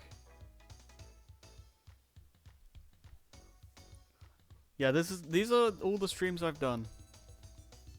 I might have forgotten some stuff, but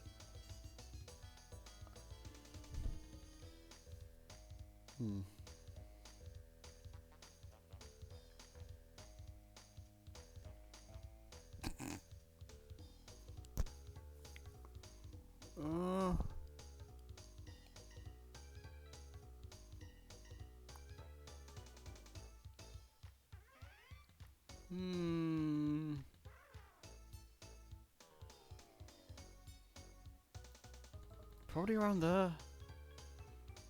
Like, I don't know why it exists, Scoop, but it's horrifying, isn't it?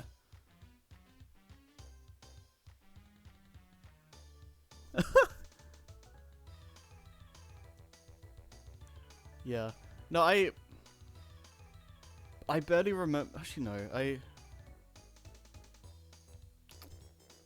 I don't know. I guess I'll put it the lowest here because it isn't enough to describe it. Yeah, probably not.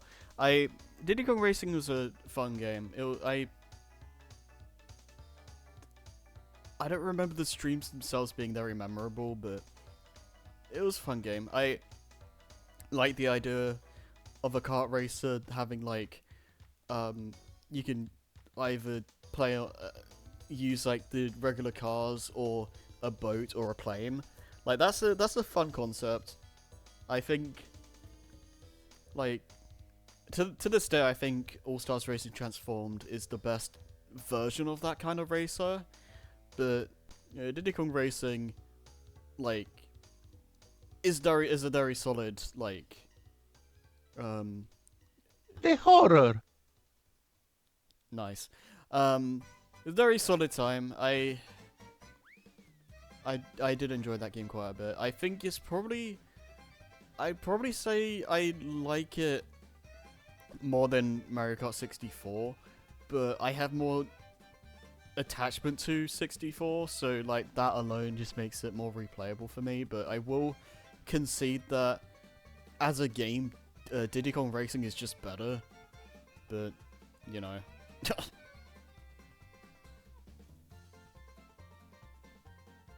Oh god, Cars PS2.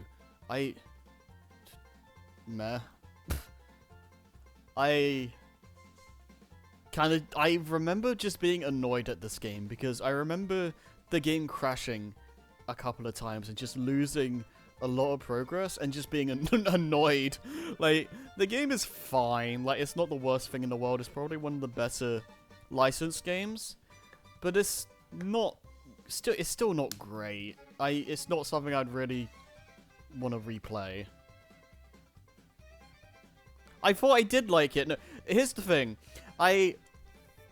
This is a game that I played as a child, and I remember thinking it was a really fun game, and that's why I wanted to stream it, because I remember it being really good. And it's probably one of the better licensed games out there. And I still had fun here and there. Like, I didn't hate my time with it, but it's just kind of okay for the majority of it. Like, it didn't help. Like, the game crashing didn't help my mood, but yeah, it's just all right.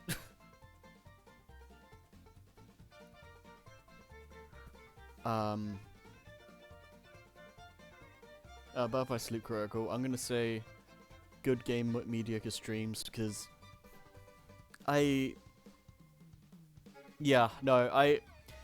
this was Birth by Sleep Critical is probably the easiest critical mode in the series, which did surprise me a fair deal. But oh, it's the funny Secret Rings theme. Yeah, it was a lot easier than I was expecting. It had its moments, but I don't really remember the game being too bad at all to play critical. The streams themselves, I remember this was during the time where I was trying to stream while I was in different VCs from other servers that I used to talk in fairly frequently, that I don't really anymore. Like, that, it felt kind of awkward trying to stream like in places where I wouldn't usually do that, and like, yeah, no, it was just kind of an awkward atmosphere, so that alone kind of drops it down a notch. But yeah, the streams themselves were not too great.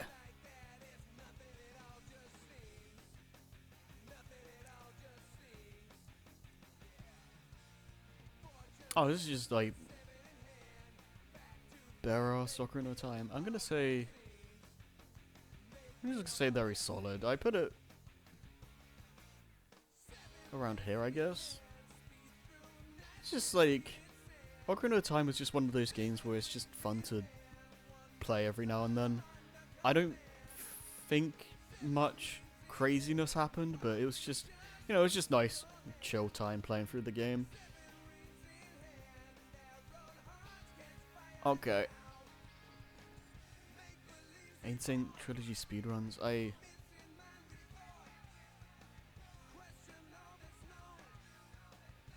Oh, okay, no, I'll put this higher. Maybe around here.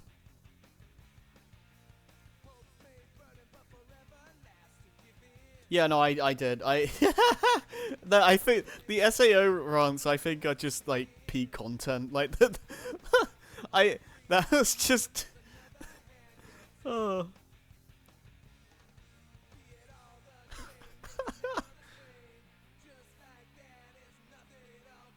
I mean, yeah.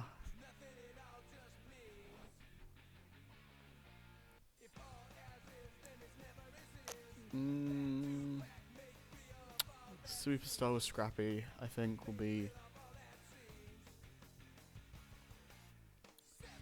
around here, maybe. Because I see a trend in the best streams.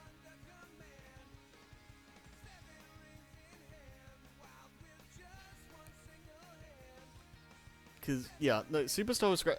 I didn't like Superstar as much as most people seem to, but just playing with Scrappy was just a fun experience. That alone just definitely made it a lot more fun for me.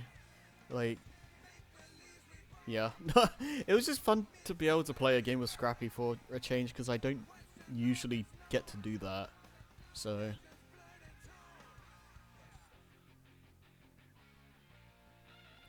let's see, can I ask free remind? I didn't even stream this whole thing, so I'm just gonna put it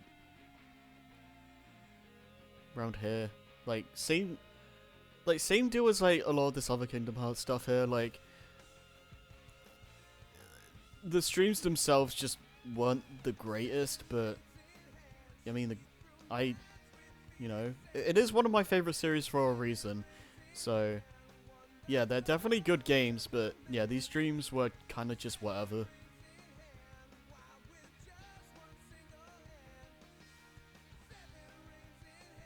I mean, you're not wrong with some of that, Joey.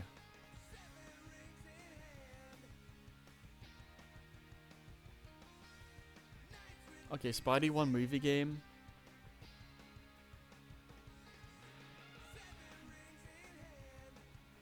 Maybe around here. Like, not, maybe not. I'll probably put it below a lot of this, actually.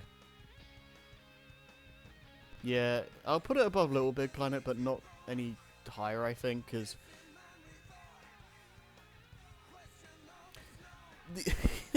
I just remember, like, some parts of this game just being complete bollocks. And, like, you know, that made for some funny content, so I can't, like, fault it too much, but... Yeah. Okay,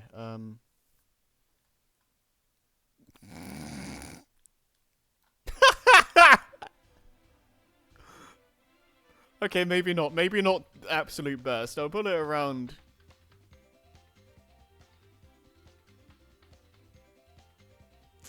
I'll put it around here. I think that was definitely some of the best. Like, the that was amazing. Like, when Billy came in, like, that was just peak comedy. I don't think I put it above these, but like this was that was really funny.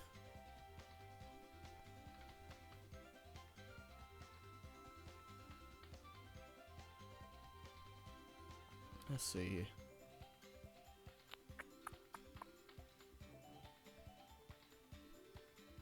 Oh, Wind Waker Rando. I'm gonna put.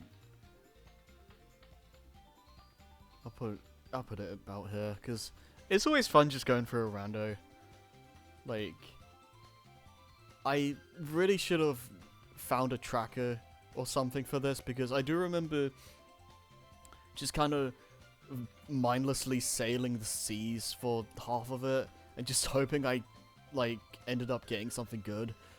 So some of that could have been, like, smooth, and it could have been a bit smoother if I just got a tracker, but yeah, it was a fun time. I do want to do a Wind Waker randomizer again sometime. Hopefully an archipelago with the other guys, because, you know, that'd be fun. Hopefully when Rado gets his equipment sorted. Okay, Brawl.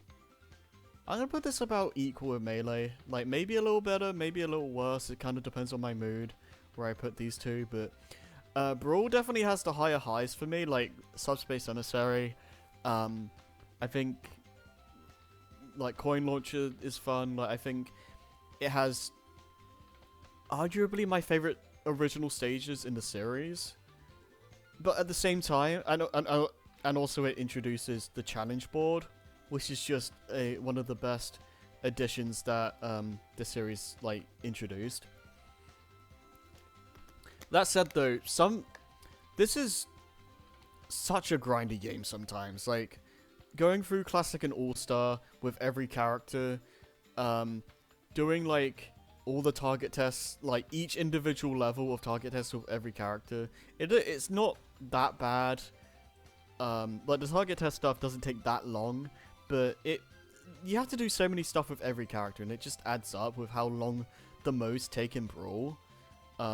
So that part of the game, I kind of got a bit old, but, like, I think the highs of Brawl definitely overshadow the highs in Melee. But I think Melee overall was just a more consistent experience. Because there wasn't really much in Melee that took too long to do. And yeah, I don't know. These two are pretty equal though.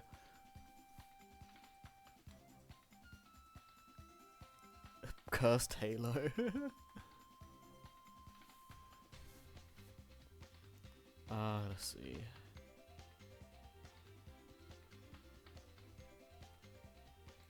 Pizza Tower.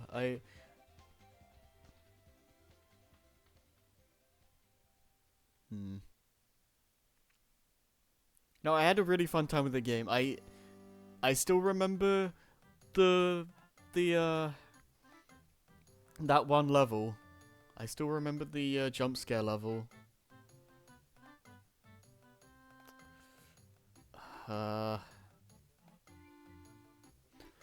It was definitely very solid at least. I'd probably put it around here maybe. Because I had a lot of fun with the game. Outside of that one stage. And I felt like I didn't really play the greatest, but like yeah, no, it was just a fun like Wario Land type game.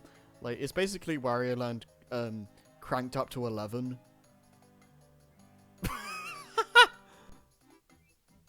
That's a sentence. Yeah. Maybe on a different day I'd put it like around here. Like maybe, cause I don't know. You know what? I think I changed my mind with this. I think I'll put this around. Put this around here, cause I think I definitely put 64DS above pretty much all of these, but yeah.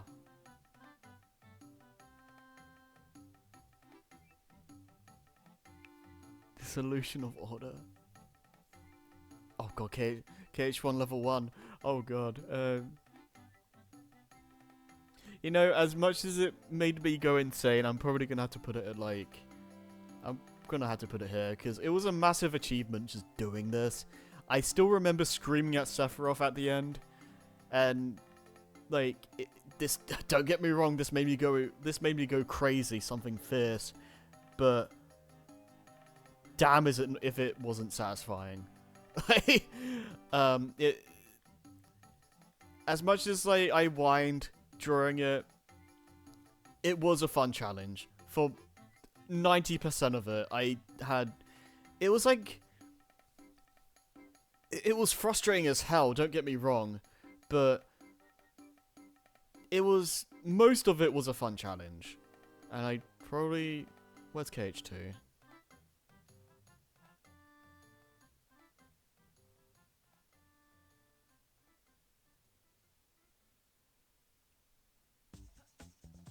Yeah, Rayman 3 music, go. Yeah, critical level 1. Oh, God. I'm torn on this because... Inherently, I enjoy KH2 more, but... I feel like this was more exhausting because... The difference between these two games is that with KH1, you spend a majority of your time exploring and doing puzzles and stuff. And the difficult parts in level 1 are the bosses, but there's a large chunk of time where you're not doing that, and you're not really forced to fight many like heartless like encounters and whatnot. Whereas in KH2, that's like 80% of the game at least. So you're doing ridiculously hard encounters on level 1 all the time. So, like, that makes it, I feel, more exhausting to do a level 1 run of this compared to KH1. But it's like, I don't know. I definitely felt more satisfied finishing KH2 than I did KH1. But I think outside of like the final Heartless encounter in this game, in the first game,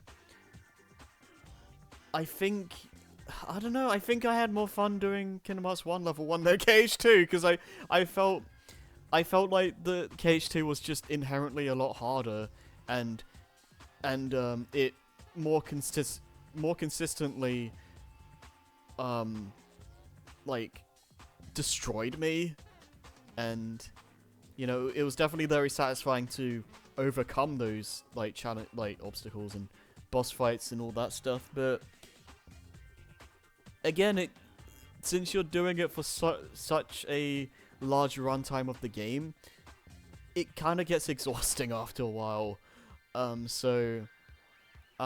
Yeah, I think this is fair. I think like putting them, I think right next to each other is fair enough. But I think I put the first, I think I'd put the first game just a tad higher in terms of a level 1 run. This is how I'd rank them anyway.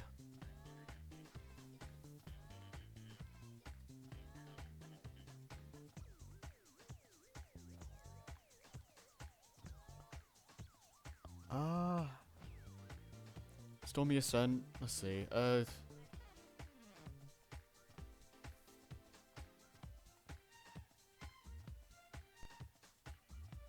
I'll just put it around here, I guess. Like, it's just going through the one level in Crash 1 that got added that was removed from the original game because it was too hard. So it was just kind of a fun novelty playing it in that regard. But yeah, I do remember rage quitting trying to get the I think it was the gold relic, so that was fun. But yeah, not much else to say about it, honestly.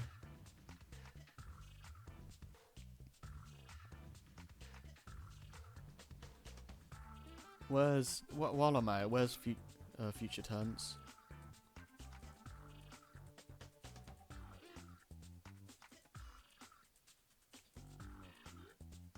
I haven't already done that, have I?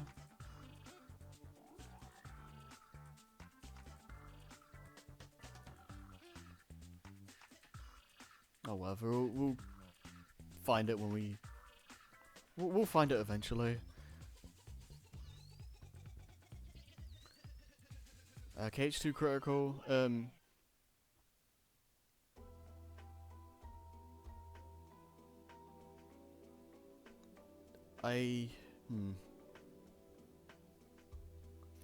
See, this is basically just a more tame version of level 1, so I'd probably put it around, like, yeah, I'll put it around here. I think that's fair. Oops, I'm too far down.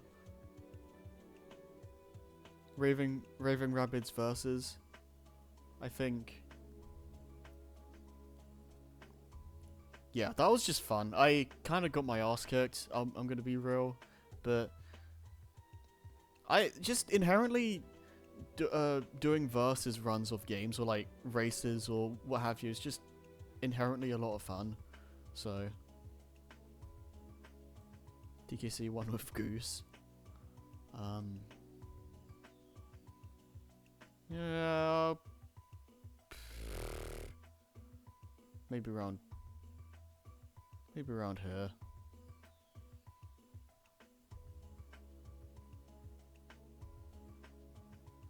I think I'll put all of these around the same, like, because going the DKC games with Jason was fun, but I don't remember them being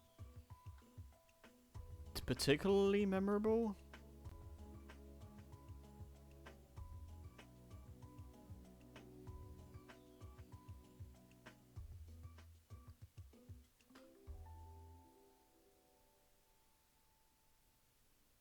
Oh, just cute with the.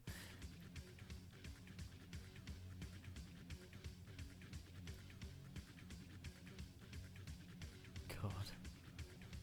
Okay, I hope me doing that didn't kill the stream.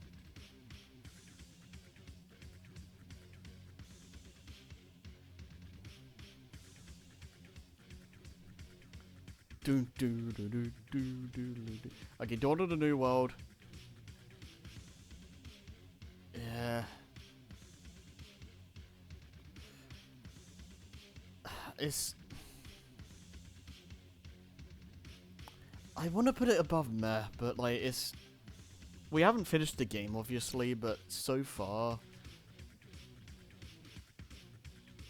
I guess it's solid enough. I'd probably put it, like, the lowest here, but it's... Yeah.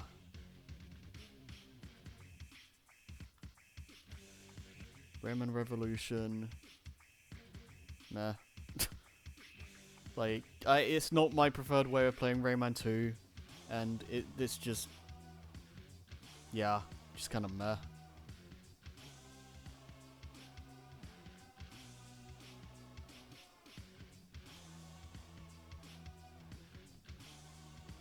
Oh, Crash 2 speedruns. I'm gonna put this maybe around... Put it around here, like... Yeah, no... Doing the Crash speedruns is a lot of fun. It's kind of infuriating sometimes because of how...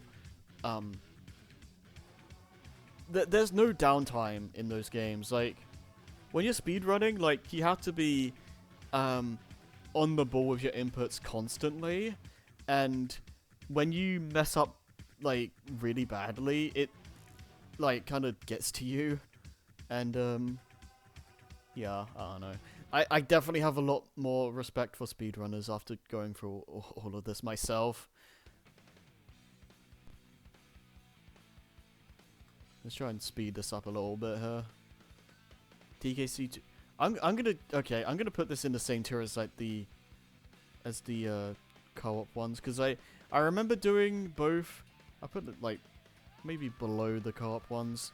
Because I remember doing the Country Trilogy by myself as well as co-op, and it was just a level by level run. Like, I didn't do like all the bonus stages or anything like that, and yeah, yeah.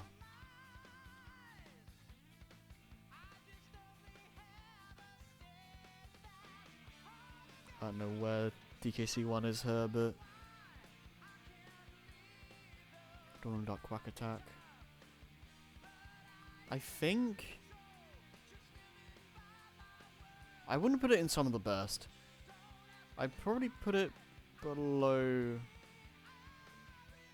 I'll put it below Pokemon Stadium, I think, because it was fun revisiting the GameCube version, and it was fun playing the N64 and PS1 versions for the first time. Not the greatest game in the world or anything, but it's fun little platformer.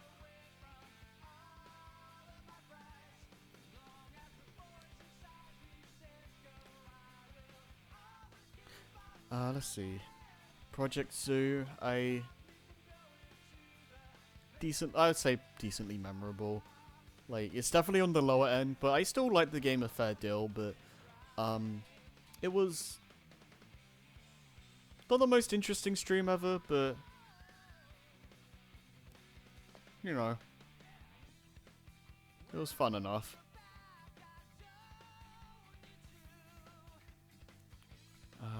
DKC returns hard.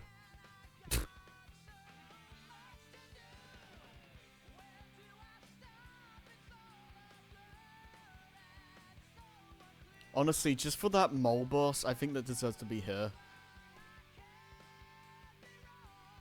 Like, that, that alone was just brilliant. Like, I struggled really hard on one of the bosses, and I just put the Sonic Unleashed E-Rank music over it. Like, that was brilliant.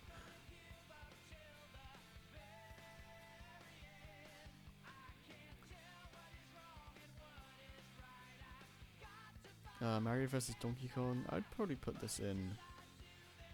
This tier is like definitely gonna be the most crowded, but yeah, it was just. I'll put it below Boom Blocks. I think it was a good time. Like, I had a fun time going through that game, but I think the everything up here was just more memorable for one reason or another. Oh, Wii Sports Resort, that was great. Let me put this. I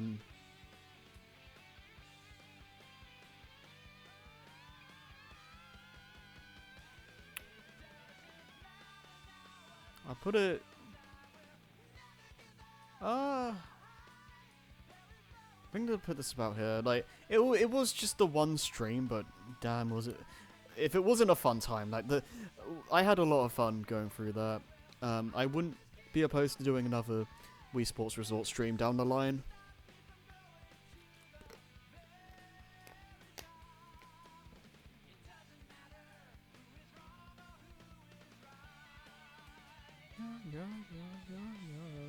Dragon Quest 11. I think that deserves to be some of the best. Like, that was a journey going through that game. I think I might put it here, because, yeah,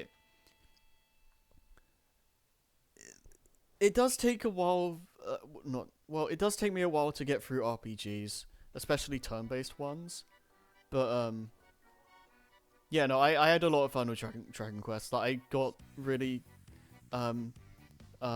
invested in the characters. I enjoyed the twists and turns of the story. Like, it's a very simple story, but like the world and the characters were what made it entertaining and like fun to go through. I don't usually play turn-based RPGs, but for what it's worth, this is probably one of the best ones I played, if not the best. You know, I haven't played a lot of them, but like this was a very solid game. There's really not anything wrong I can think about it. Like, anything bad I can think about it. Like, it's just a really solid game, and I had fun playing it.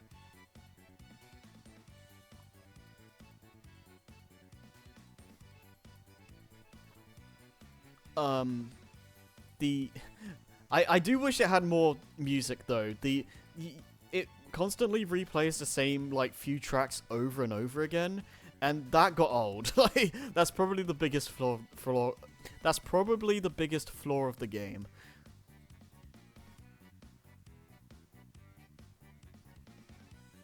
Mirror's Edge.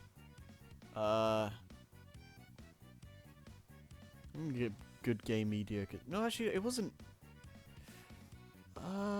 Yeah, no, it's mediocre, I guess. Like, it wasn't the worst. I'll put it below Extreme G. I had fun, but it wasn't it probably wasn't the most exciting stream to watch. I didn't really say anything of note during it, from what I remember, and I don't think much happened. I do remember being annoyed at some of the shooter sections, because when it comes to the platforming stuff, like the parkour, like that stuff was great. I had a lot of fun with it. But when it just became like a half-assed first-person shooter, it didn't feel very good. Like, there was no weight to a lot of your gunshots, and like, I don't know, the gunplay just didn't feel very good, is the point. And like, that definitely killed my interest with some of the game. Like, I feel like if that stuff was more was designed a bit better, I'd probably put this a bit higher than this. But as it stands, I think that the game just has too many problems. I think, like, it's way too jank, and it's way too unpolished in a lot of regards for me to put it any higher than this. But I still think it's a good game. I wouldn't put it any lower either. But, you know, it was a fun enough time, but it has issues.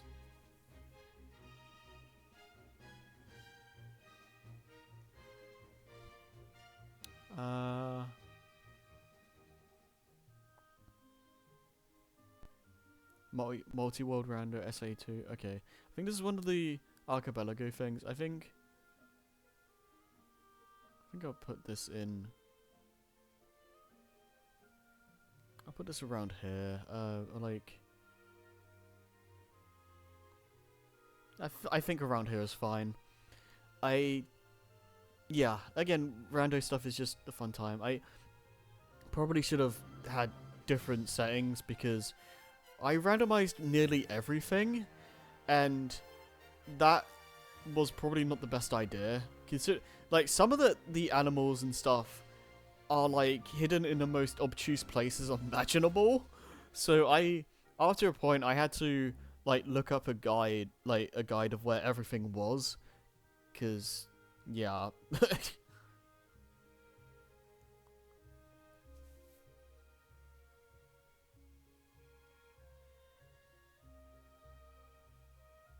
Alright, let's see here.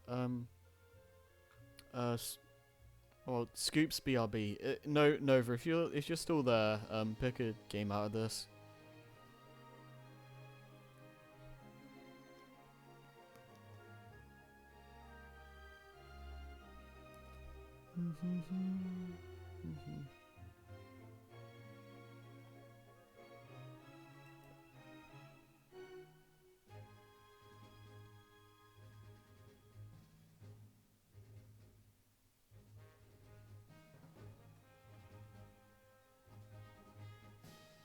I assume you're not. So I'm gonna.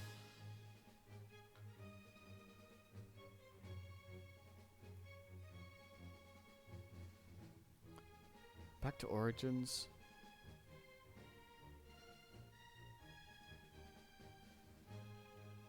Yeah, probably same. Actually, no. I don't really remember these streams. Like, I remember doing this, but I don't remember the streams at all. So I'll just put it around here. Oh, DKC2 with the goose. That's put it in the same tier as.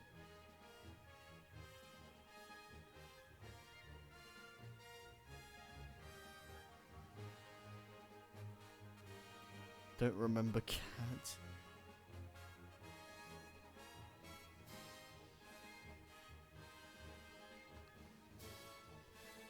Honestly, I don't remember doing this, so I'm gonna put this here. I don't remember streaming. Okay, to be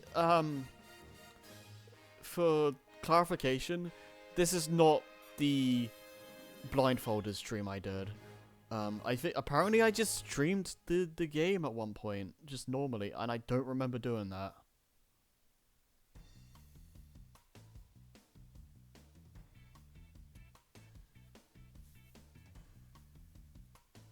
I remember you seeing me play the game a few times. I do remember that much. Oh, future tense. Okay, there it is. Where did I put? Where did I put Stormy Ascent? Yeah, put it around here. I'll put it a bit higher because Stormy Ascent was a level that already existed, whereas Future Tense was a brand new. Oh crap! Was a brand new level built from the ground up, and it's probably, I think I'd say it's become one of my favorite levels in the trilogy because it's just really well designed. It's decently challenging, and it was just fun to get a new Crash level after so many years. So.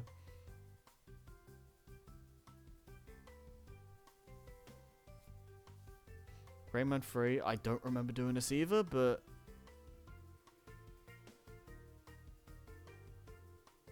yeah, I'm gonna put it here. Like, I don't remember streaming that game. Actually, no, that's okay. That's a lie. No, I know I've streamed this game like a few times, but I kind of forget I did it. I don't remember anything about them.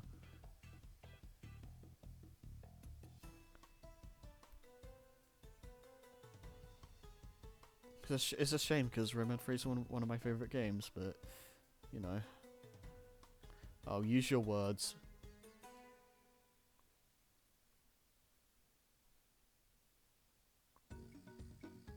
Probably put it around the same tier as Uno, because it's just that can be peak, like on the best days, like that can be like some of the best of the best, but Actually, no, I put it a bit higher than that. I'd probably put it below Dragon Quest, but like around there. Yeah, I do like Scrappy was obsessed with this at one point. Like he constantly asked to play that.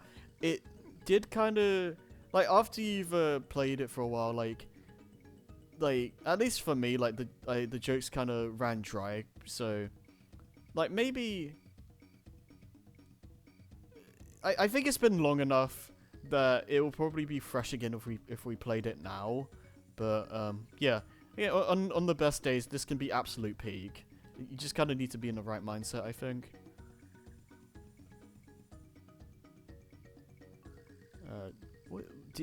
Why do I have Donkey Kong Country twice? Oh, Gamera. I don't know why I have this game twice, but I'm just gonna put it here. Like, it doesn't really matter.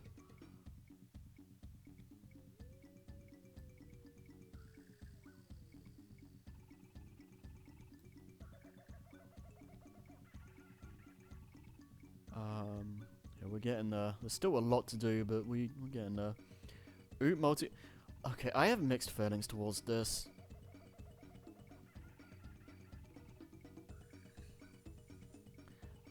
I'm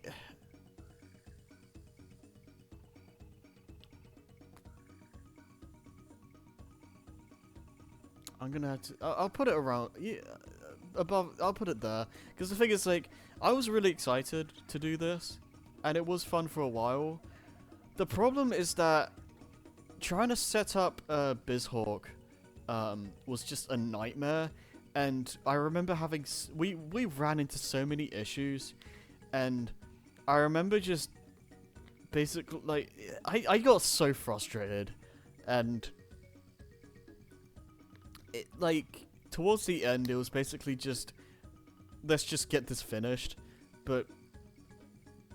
If it wasn't for the tech issues, this would be like around here or so. But because of those issues, like it just got annoying.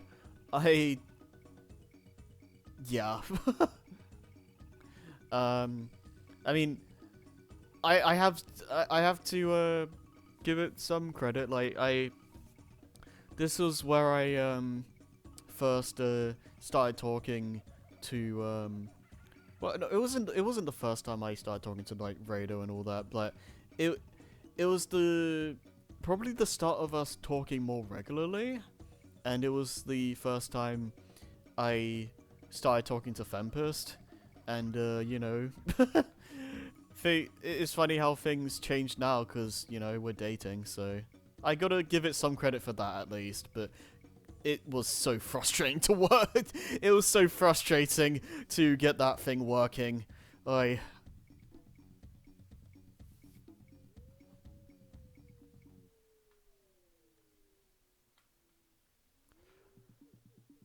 Shattered Dimensions.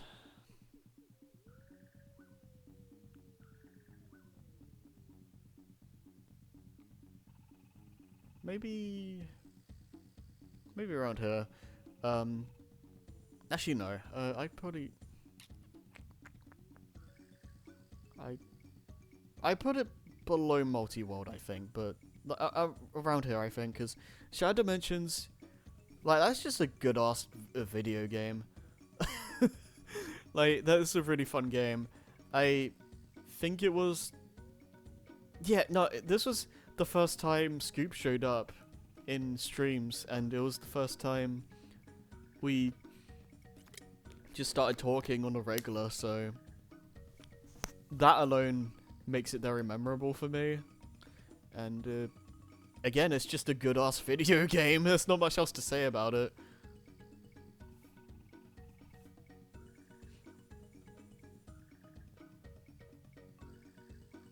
Let's see, Nuts and Bolts.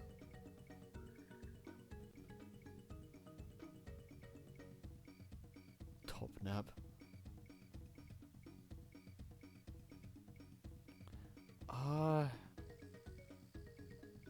I feel like I was too harsh on this game, in hindsight. I don't know if I'd want to play it again necessarily, but I feel like I had the wrong mindset with this game.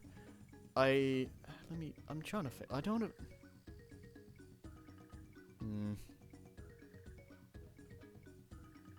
I put it below Stadium, I think. I think around here's fair, because I think the game is good. It definitely has issues, and I think my problem was that I was focusing too much on how long the game was taking. I really shouldn't have done that. I really should have just been more fair to it and not focus so much on how long the game took to complete, because I don't think the game is bad. Is it what I want from a Banjo-Kazooie game? No, but on its own merits, I think it's perfectly fine. Like, I definitely think it could be better, but you know, it's a fine game.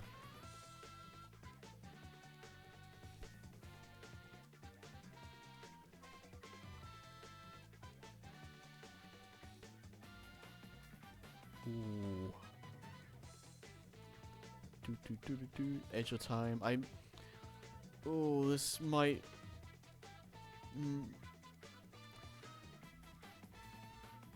It should have been a Lego game.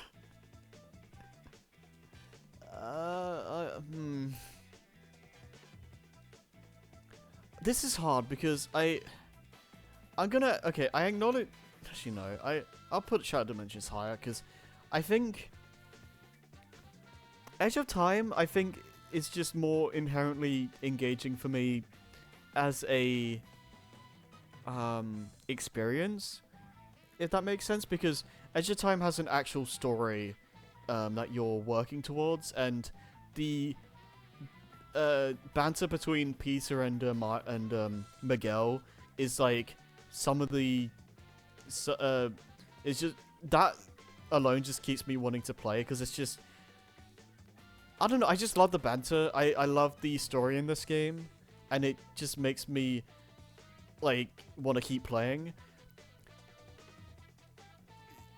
It does have, I will say this, it does have weaker gameplay overall in Shadow Dimensions. Like, you can tell that Edge of Time was rushed.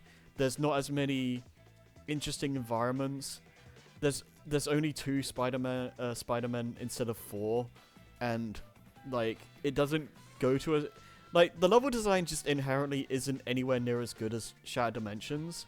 So that's why overall I'd probably say Shattered is higher, but just the story alone just makes Edge of Time such a fun game for me to play that it almost makes up for its shortcomings.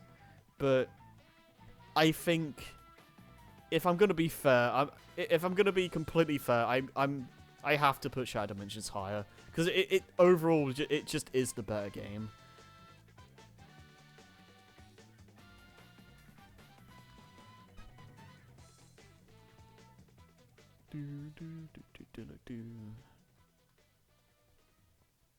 Sonic Adventure 2 speedruns. I just put this around the same tier as Crash 2 speed. I'll put this around, like, all the speedrun stuff. I'll put the, like, probably around the same tier.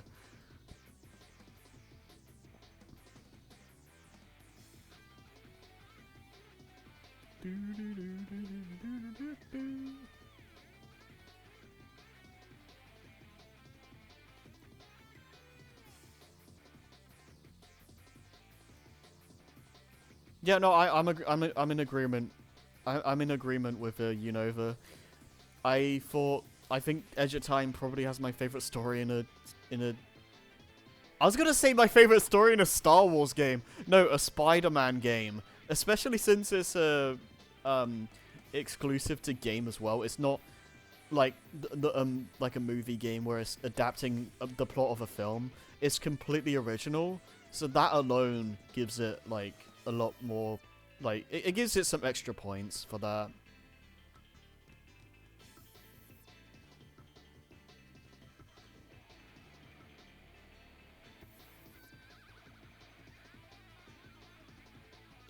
Wonderful 101.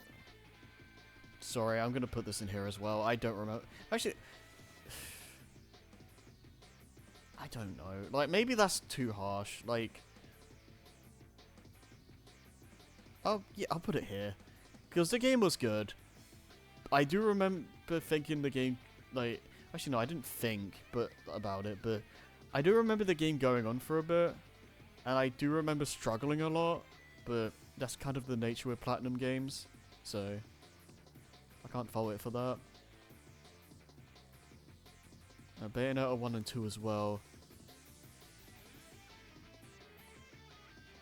Yeah. Yeah, let's riff on the sequel trilogy for the 9,000th time.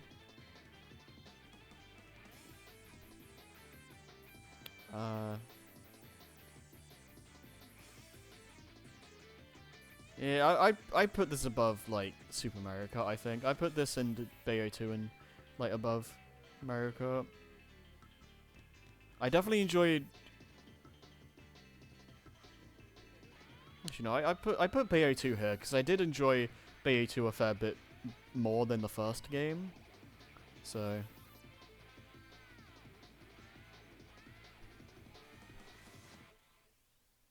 Oh, we're getting there with this.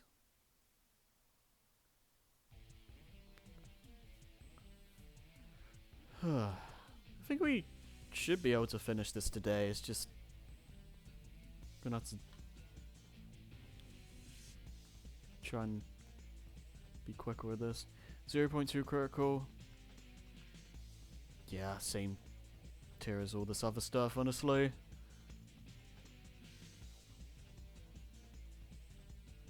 I don't know if I made this clear, but or I've made this obvious enough, but I do at some point want to do better streams of the Kingdom Hearts series. Like, outside of the level 1 stuff, at some point I do want to go through all the games again and try getting all the platinum trophies and whatnot, because I want to have more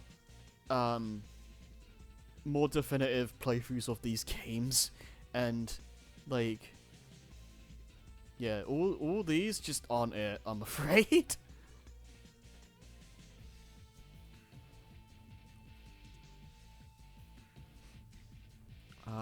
Rayman Origins 100%. I put a... Yeah...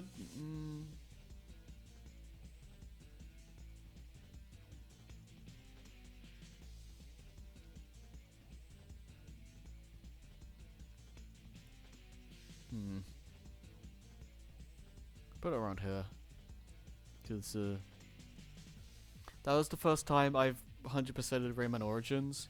And, yeah, it was just kind of a smooth sailing experience. Like, there wasn't... I don't remember anything in the game, like, being too frustrating.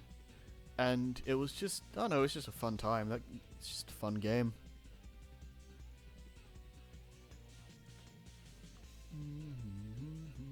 Project Diva.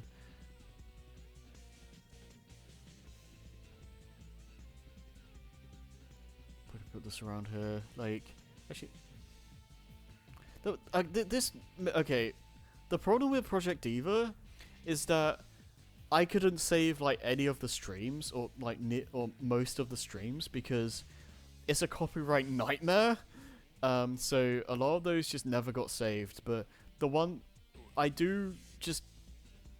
Project Diva is just such a fun rhythm game on its own that streaming it is just inherently a fun time.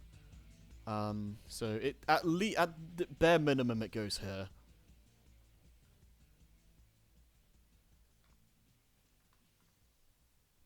Oh, lost levels. Ay.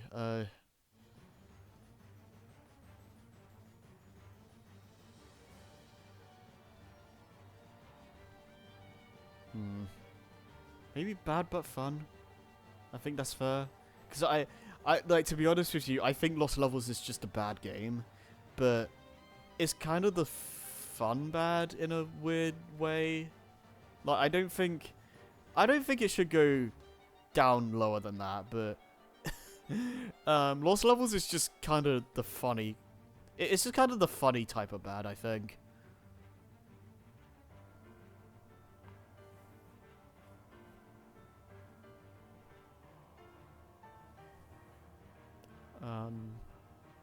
Force Unleashed, I guess. Hmm.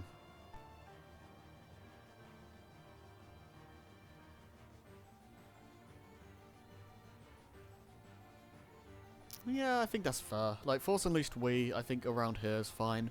Like, I do, like, the game was kind of hit and miss for me because, for, I guess, the first, I would say, like, half of the game, it was a lot of fun. But after a while, the game kind of just nosedived in quality. Like, enemies just became health sponges that were just annoying to fight more than anything. The levels kept on repeating, like, the level design just kind of kept repeating itself, and it just got old really quickly. And yeah, no, it just kind of nosedived off a cliff. Like, it was really good for a while, and then it just got worse and worse as the game went on, and it's just kind of disappointing. But it was a fun enough game. I prefer the HD version. Maybe one day I'll stream the HD version, but you know.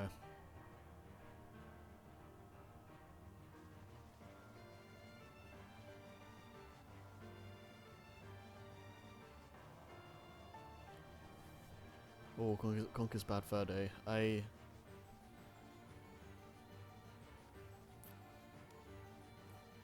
Hmm. See, I don't know if I'd... Hmm. Because Bad Fur Day is a really entertaining game. I... I'm gonna... I don't remember the streams being the best, though.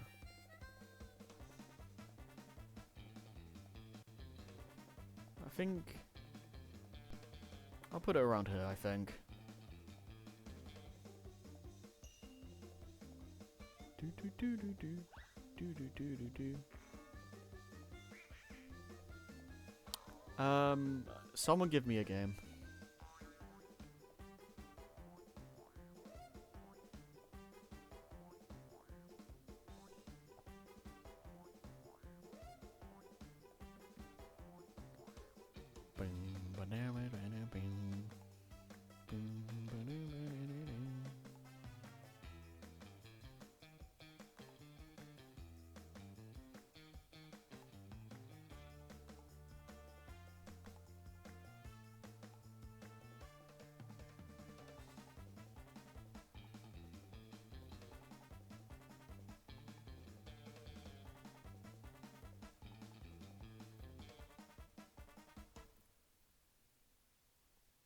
Anyone? Anyone got a game?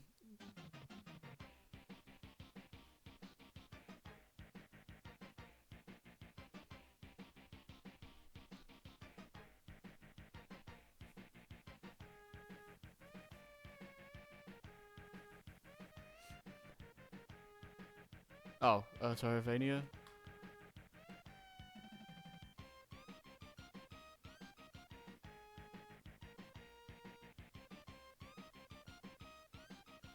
I think this is about fair, because I had fun going through Terravania. I still want to go back and try and beat Flandre, but I think I think I said it in the stream as well, but I think overall, alright, have a fun sleep, Joey. I think overall I put Kubanashi a bit higher still, because it's just the puzzle game nature of it just felt more satisfying. But Touhovania was just a really good classic Vania game with a Touhou spin. Like, yeah, just they're a good game. Okay, let's do some of the Star Fox stuff. I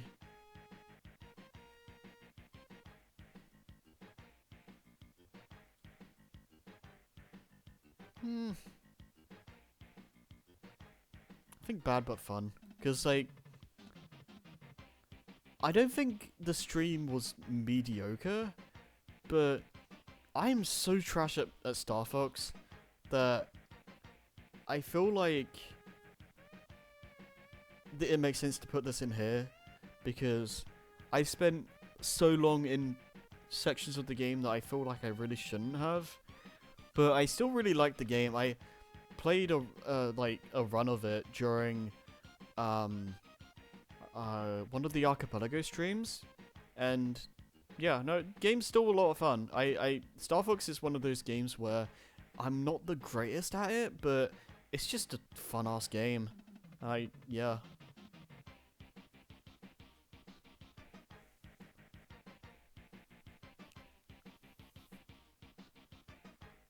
I've already lost where the Star Fox stuff was. Oh, well, whatever. Okay, Insomniac Spidey.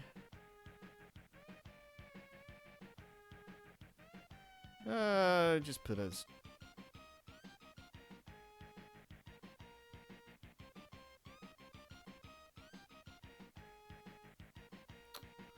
It's probably lower than a lot of this, honestly. Maybe decent, just decently memorable. Maybe around... maybe... around here. I think that's fair. And then Insomniac Spidey 2. I put this... probably in the same tier, but...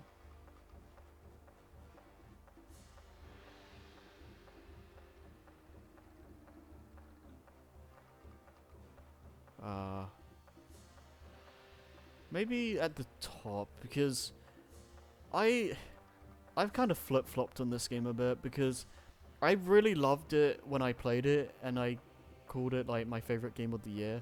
I don't know if I'd still say that. I don't remember what games I played that year when it came. Was it like last? I've already forgotten when this game came out. Was it like last year or like 2023? I don't know. Wait, was it 2022?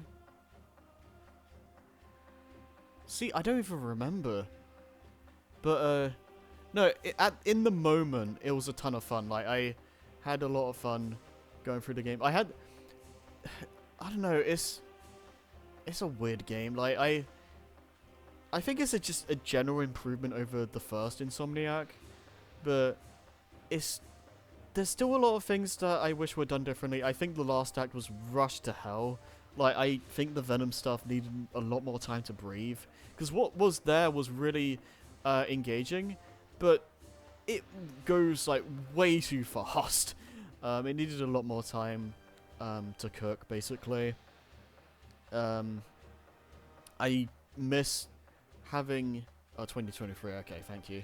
I miss having any sort of races or anything like that. Like, even the first Insomniac Spider-Man game had that. And, like, just... Don't get me wrong, like, this arguably has my favorite traversal in a Spider-Man game, but when there's nothing to challenge me, like, there's nothing challenging me, with it. Like, I don't have to do, like, races or time trials or, you know, go around this part of the map and do as many cool tricks as you can and, try to, get a high score. Something random like that. Like, you don't have anything like that in the game, and it kind of loses its luster after a while. Like, it's only so fun to just Tony Hawk around the map, doing all these crazy tricks and flying at like the speed of like a madman, because you can go ridiculously fast in that game. But again, there's nothing to do it with. Like, there's no reason to challenge yourself further or any of that. Like, say what you will about the Spider-Man 2 movie game. Like, some of those challenges were just stupid, but, you know, at least it gave you, like, these challenges to make you like, use the traversal system to, like, their limits. Like, it really challenges you on how to use it the best you can, and Insomniac Spidey 2 just doesn't, and I have to wonder if a lot of that is just due to a lack of development time. Like, I feel like if they had more time, they probably would do stuff like that, and I hope it's something they do in the third game, because we know they're working on a third game. It's been leaked, unfortunately, so we'll see what happens there. But yeah, I don't know. I still like this game a lot. The wow factor is definitely worn off on me a bit. I feel like they didn't do enough to improve. Maybe not. Maybe that's too harsh. They definitely did a lot to improve, but I feel like there's a lot more they can do. Like it definitely feels like this game was rushed a bit too much, and I feel like there just needs to be more content. And the final act of the game should have been a lot longer. Maybe not a lot longer, but still a decent chunk longer. Because, yeah. It comes and goes too quickly.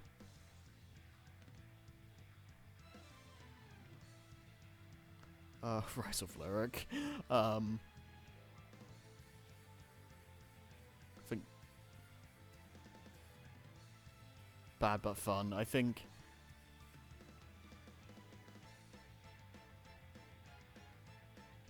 Okay, no, I put this around here because Rise of Lyric, I don't hate this game. This game is bad. Like don't get me wrong, Rise of Lyric is not a good game, but I put it above these because Hyrule Warriors level 69. That's just like that's just a dumb stream in general. Friend or Foe is not great, but it's pretty mindless. Like it's the well, not that Rise of Lyric isn't mindless too, but yeah, Friend or Foe just doesn't really. It kind of just stagnates. It doesn't really get any better or worse. It's just kind of whatever for 100%, like pretty much the whole runtime. And Lil Witch felt the Lil Witch stream is funny. Like that was a funny type of fail, but it's also unwatchable. So I can't put it higher than any of these. Because at least these are actual streams. And Rise of Lyric is... Yeah, I think it makes sense to put that as the lowest of these, but it's... Until the... Like, up until the point where I had to backtrack to get, like, items and stuff, I still have some fun with this game. It's not good. It's not a good game, but I don't hate my time playing with it. It's no this, and it's no, absolutely it's no Spider-Man 3. Like, good lord.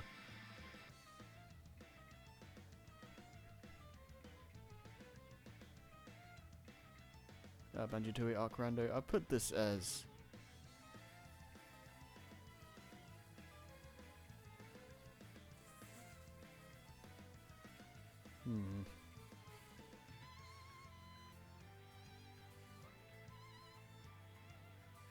See, the problem is that...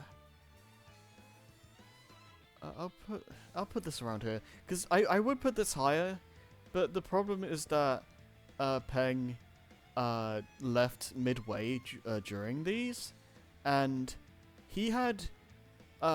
he kind of carried a lot of the energy during the Sonic Adventure 2 rando, that not having him around for this definitely made things a lot less exciting. But this was still a fun time, don't get me wrong. Like I have waited for a Banjo-Tooie randomizer for years, so to have like any form of that, it was just a dream come true, and like that alone was a fun time. Like the randomizer when I did this was very jank, like there was a lot of things wrong with it, but it worked fairly well for the most part. I think the worst it got was when one of the checks just didn't exist. Like, if you don't know Banjo-Tooie, there's a boulder near Banjo's house that if you break it, you save this fish called Royston, and you like bring him back to the Spiral Mountain, like what do you call it? Like you bring him to the water, for lack of a better word, and he gives you like double air and fast swimming. So yeah, that's a check you can get in the game. The problem is that the randomizer kind of glitched out, and just removed Royston from the game for some reason, even though I never rescued him. So I was just missing some checks, so that was kind of good. But from my understand, the randomizer has gotten a lot more complex since then. Like it's been fixed up and tuned up a lot. So if I ever did this again, it would probably be quite a bit different. But yeah, it was just fun to do that. I guess do all these Banjo-Kazooie. I'll just put all these like around here, because well, Banjo Pilot definitely be lower.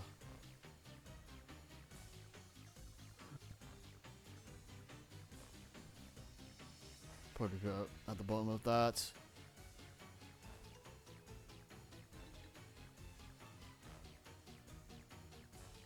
Hmm.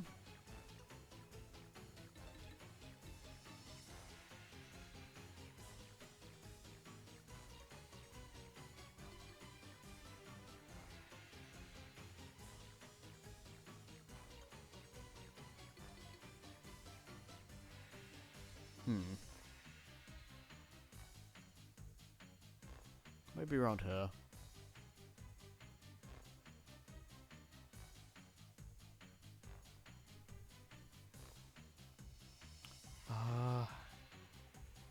Okay, Smash 3DS. I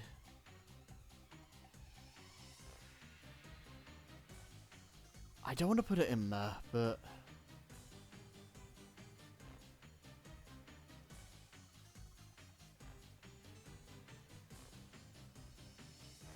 I mean, Smash streams have never been bad, but Smash 3DS has definitely been the weakest so far. Like it's no Melee or Brawl, that's for sure.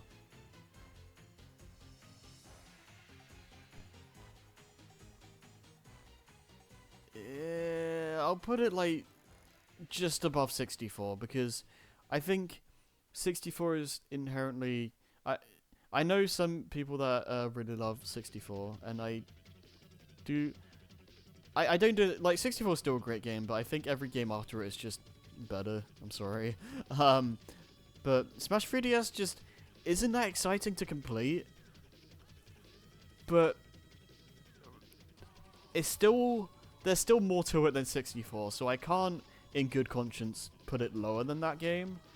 But I also can't put it much higher either. So I think just a little above it is fair.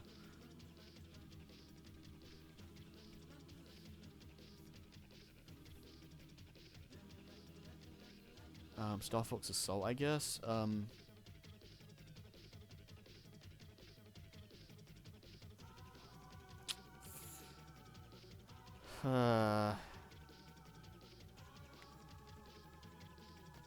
I need to give this game another try, because I feel like I kind of just not brute forced my way, but like I feel I definitely struggled with Assault.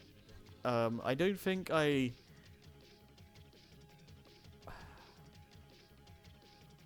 don't know. I think I just need to give the game another try, because I just remember being really bad. Like I don't remember much else.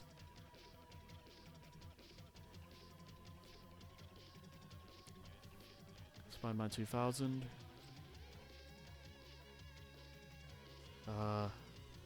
Yeah, just solid stream. Like I probably put this around here, maybe.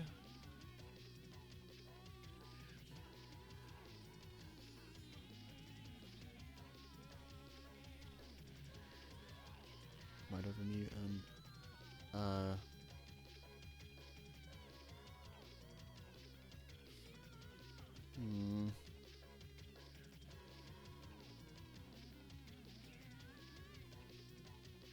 See, I don't remember too much about this, but I'd probably maybe around here, because the thing is, like, I remember enjoying Mind of a Mutant a lot more on the first playthrough than I did Crash of the Titans. Whereas nowadays, I'd have to play them again to be sure, but I'm not actually sure which one I prefer of the two nowadays. But yeah, no, Mind of a Mutant I think is just, I think it's too easy for its own good sometimes. I think they dumb down the difficulty a bit too much over compared to Titans, but I don't know. I think it's a fun game. I enjoy my time with it.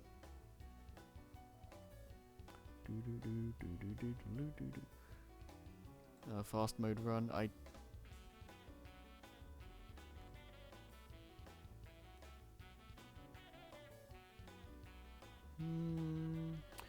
Okay, the problem with this is that on the Rare Replay, if you...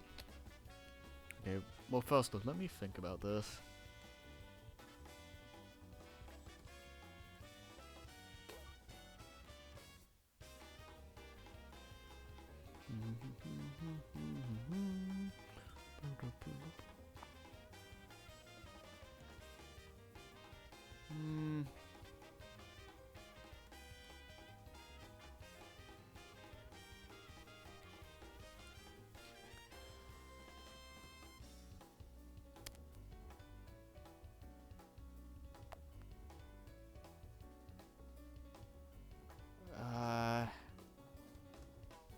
Maybe around here. I'd probably put it lower than regular TUI, but yeah, the problem with this is that if you try using these kinds of cheats on the Xbox version, it doesn't save. Like, if you want to do a run of this on the Xbox version, you basically just have to keep your game running until you complete the game, because like it's not gonna save, and like as soon as you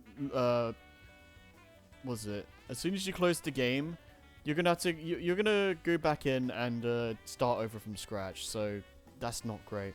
That doesn't exist on the N64 version. So if you play this game on NSO, you don't have to worry about that. I will say this, like, it does kind of annoy me that was it Good Vibes Gaming made a video where it's like, oh, this is a cheat code that you need to use because it makes the game a lot more fun. And it's like, if it's your first time playing the game, please, for the love of God, don't use this cheat code. So, because, okay, for those who you don't know, there's cheat codes in Banjo-Tooie where if you, like, put them in the game, they can make you and or like enemies way faster. But the problem with it is that it makes it really easy to cheese a lot of things.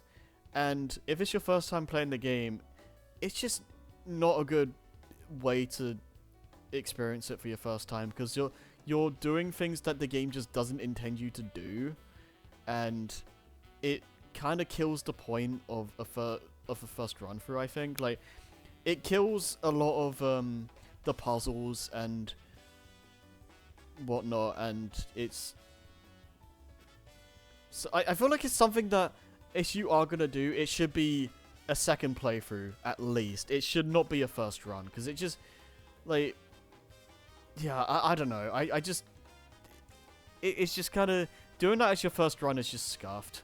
I'm sorry. Like, a lot of things that you're supposed to do just get broken in half when you just have a faster run speed, and yeah.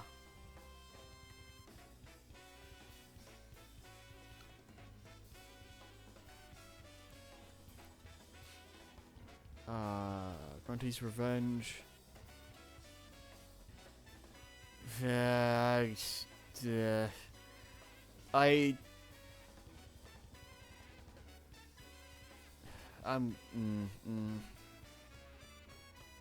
Nah, I'm gonna put this in actively bad, I think, because I thought the game was cool. I like Grunty's Revenge, but there's some things that were said during those streams that I'm not proud of. There was like a meltdown moment with Maddie and all that stuff that happened, and I don't like looking back at that. That was not a fun time, and that kind of kills the whole thing for me. Yeah, that's all I'm gonna say on that matter.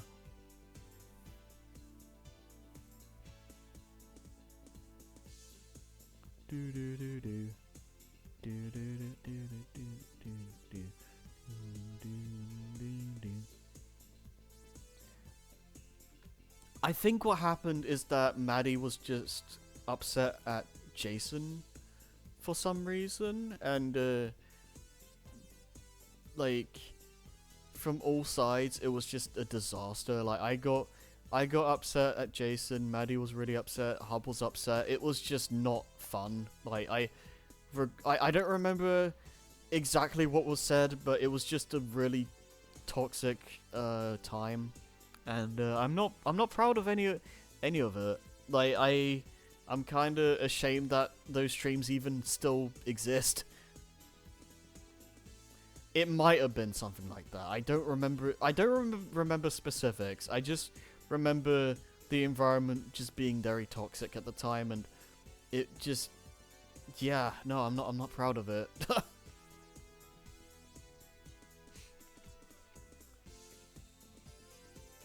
Donkey Kong 94, I think.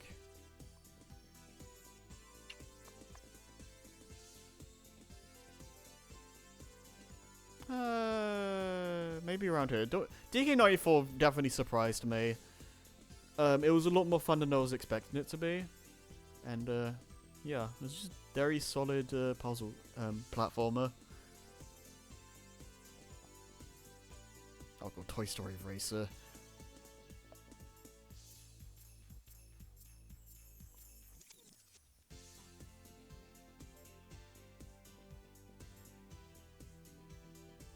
I'll put this here, I think. Toy Story Racer is just a really... It's a fun game. The problem with it is that it kind of drags... It kind of drags on after a point. Because there's like 200 challenges in the game. And it's way too long. Like, the single player is way too long for a racing game. And, well, that and also... There's not enough unique content for it to warrant having that many challenges, because it repeats the same stuff a lot, and it kind of just, you know, gets older after a while. It's still a very good game, though, I think.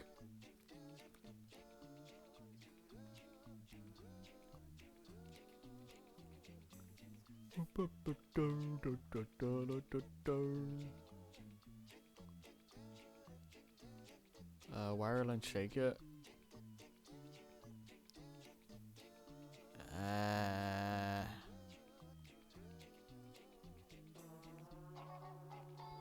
Okay, it was decently memorable, but for the wrong reasons. I put it...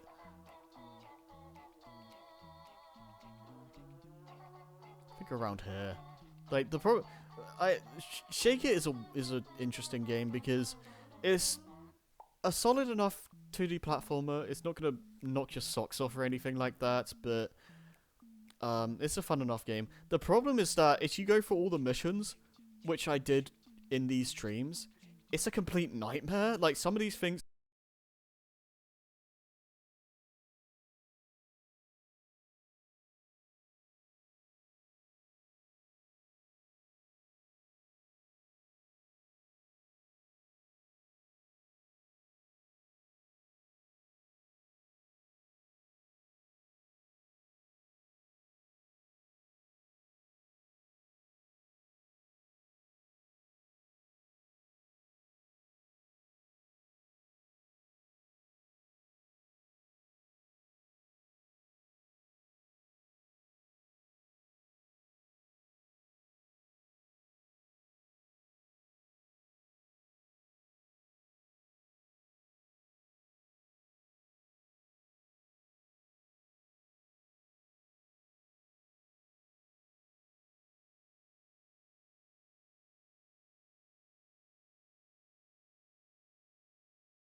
so, you know.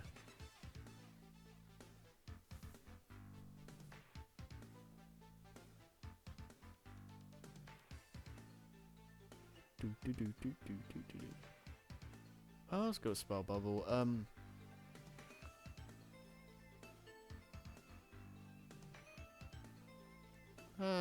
Around here, I think, because spell bubble is. It's funny those streams were interesting because it was the first thing I did after I got back from the hospital that one time, and it was like the first thing I did when I started to recover better. Cause I don't know how obvious it is, but you can just hear in my voice in the first stream. My energy was a lot lower than it usually is because my body was still kind of recovering. But yeah, Spell Bubble is an interesting one because it's a very fun game. If you're not caring that much, and you're not doing the stupid hard challenge mode, like Spell Bubble is like one of my favorite games to play on the Switch, like unironically, but when you're playing against the AI, when you're playing those especially those level 10 challenges, they are like the most ludicrously unfair thing ever, and yeah, if you want to play this game, I don't recommend doing that. I recommend going through the story mode. You probably should put the game down to easy when you do Marissa's story, because that as well gets pretty stupid. And maybe you do a handful of the. Maybe you go up to like level 5, maybe to level 8 if you're really daring. But unless you're like a top tier god gamer, do not touch levels 9 and 10. Like those are just beyond stupid, and considering how much the challenge mode gives the AI like what is it? The AI basically cheats. Like it gives them unfair advantages that just makes things not fun. Like usually, okay, so for example, usually one of Remelia's spell cards is that she puts like bats in like the closest bubbles on your board that's like closest to the bottom. But in a specific challenge, the spell card instead sends like 100 bats on your field, and it can almost fill up your entire board, and it's the most stupid thing in the world. Like stuff like that just makes it blatantly unfair, and yeah, sometimes it's just not fun. So if you want to play that game, yeah, play the story mode. Maybe do up to challenge levels 1 to 5, maybe 5 to 8 if you really want to get into the dirty weeds. But other than that, just play casually online, see how well you can do against actual players, play it with friends. Like that's how you should play the game, I think, because otherwise you're gonna hate your life. Hi, Night of the Wind, how you doing? Oh, Risk of Rain 2. Okay, the problem is that me and Scoop have only played this like once or twice.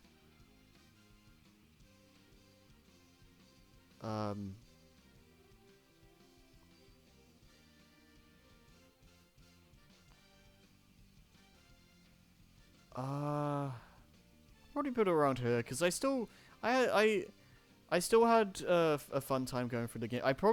This probably would go higher if I played the game more and like learned more about how it works and been able to play as like the other characters and whatnot, because my experience of Risk of Rain 2 is very limited as of this stream, but I still had fun with it. it's definitely one of those games where I feel like I probably could lose myself in. It's probably something I could play like while listening to streams. Excuse me, listening to streams and stuff. I'm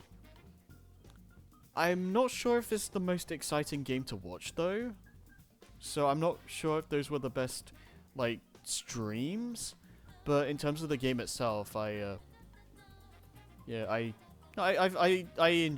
it. I probably would enjoy it more if I put more hours into it. But you know, maybe one day. I don't know if I'll ever like stream it again, but I definitely want to play it again. So.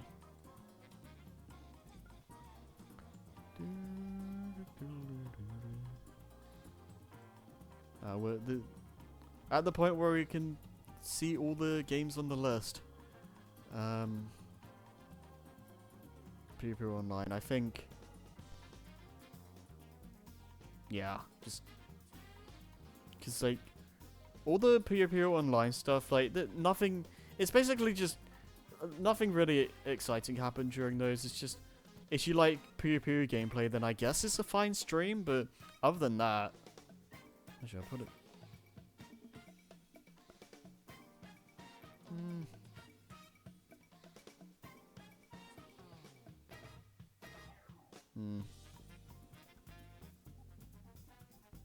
I'll put it here. But other than that, like, yeah, not really much to write home about. PvP 1.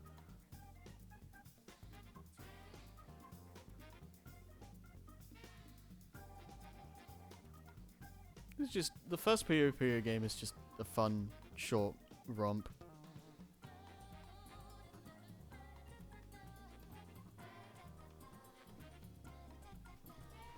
Yeah, maybe put that there. Maybe. I'd probably put the second game around there too.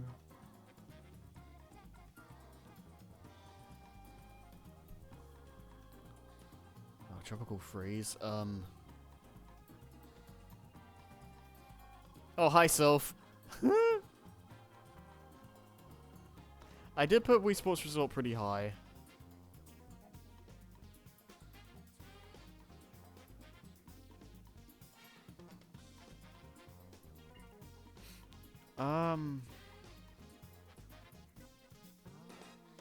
I guess around here. That's fine.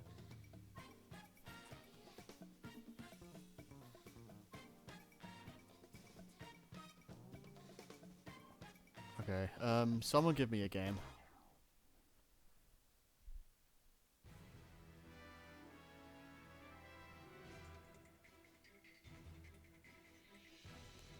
Also, yeah, I just have the gameplay on the sides just so there's something to look at.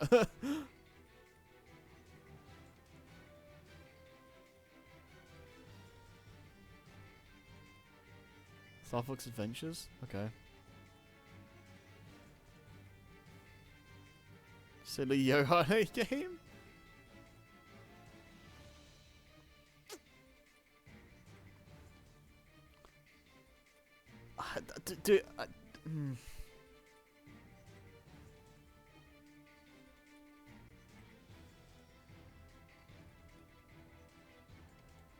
Probably put it here, because I don't remember a lot about this game. Like,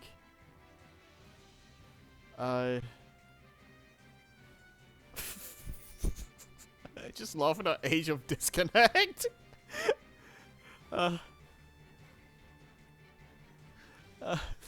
Like, I don't remember much about this game other than,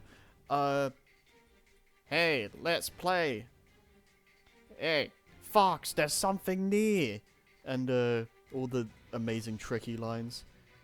Yeah, Stairfax temperatures. Yeah, I should clarify with some of this. A lot of these, like, rankings aren't necessarily to do with how I feel about the game itself. It's mostly to do with, like, how I felt the stream went. Like, there's some of it is also due to my opinions on the game as well, but most of it is to do with the stream. Because, like, when I put, like, Star Fox 64, Smash 3DS, or, a lot of the, like, good game mediocre streams, like, this stuff, I think these are good games, but I don't remember the streams being very memorable. Yeah, I don't remember much about Star Fox Adventures, honestly. Like, it's certainly a video. General Scales! Like, that's the extent of my knowledge!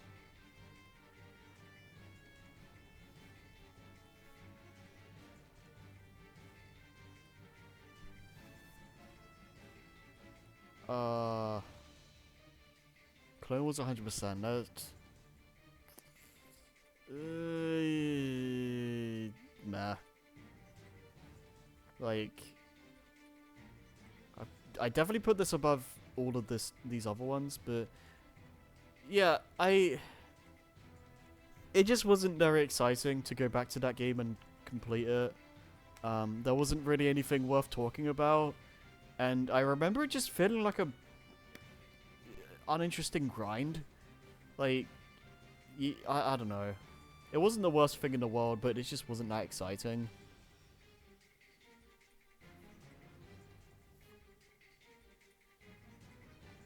Let's see. Oh, you wanted the Yohane game.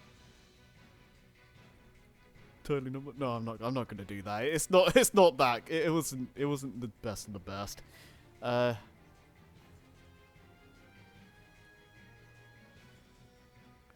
did genuinely really enjoy it though. I probably...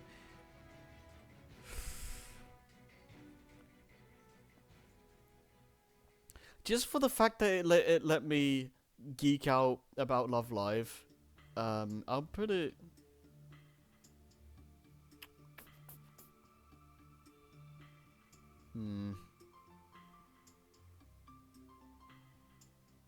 I'll put it just below Wii Sports, I think, because the game itself is not the greatest thing in the world or anything, but it was just fun to play it. Like, it was just fun to be in a, like... It was just fun to play a Love Live spin-off that, where it was like a Metroidvania, and it was like, and I guess an alternate universe to Sunshine where, like, it's more fantastical and whatnot. Like, that was just fun.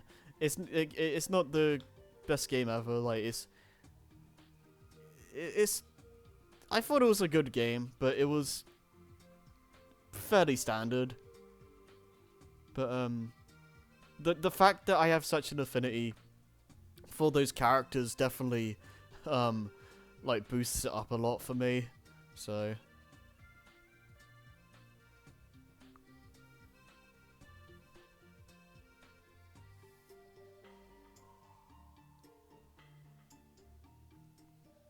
dude, I love this theme, by the way.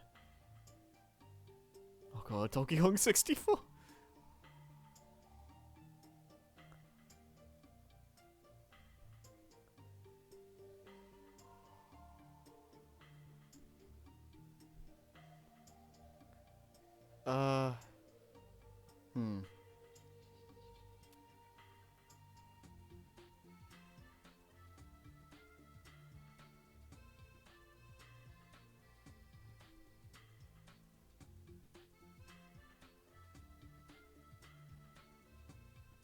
I'm trying to remember what happened in this game.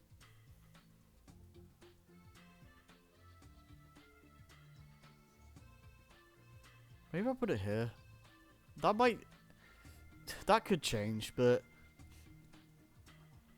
Again, I don't know. DK64, I have issues with this game, but it's similar to Nuts and Bolts. I feel like I might have been too harsh on it. I feel like I'd probably enjoy it if I played it again. Yeah,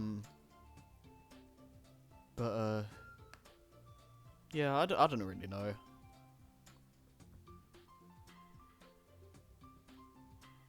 Oh god, is Amazing Spider-Man 2? Nah. Like, that's definitely what... I don't know if I'd put this in actively bad, but...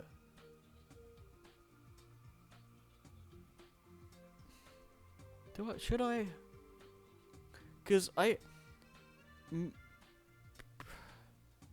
most of these games I enjoy more than this, but yeah, I think yeah. These need to be at the bottom.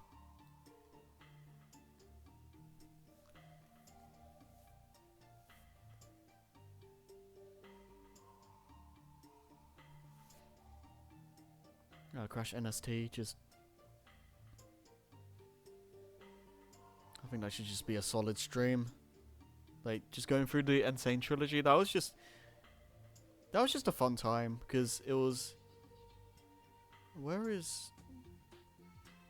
Oh yeah, Reignite Trilogy is... I definitely prefer the Spyro remakes over Crash, but I do like the Crash games just... I just inherently enjoy the Crash games more. Yeah, that makes sense. So, I wouldn't put this as some of the best though.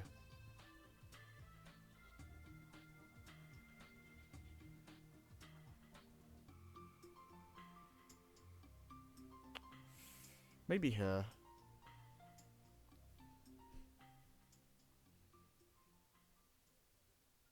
Crash 3 Platinum Relics.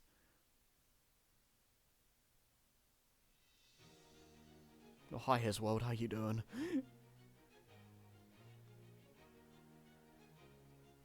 I think I'd put this around here, because, like, I know when I did this, it was, like, the first time I tried going through all the Platinum Relics in the game, and, finally being able to do that just felt really satisfying. And, yeah, I think that alone just is, I think that alone warrants it putting it pretty high.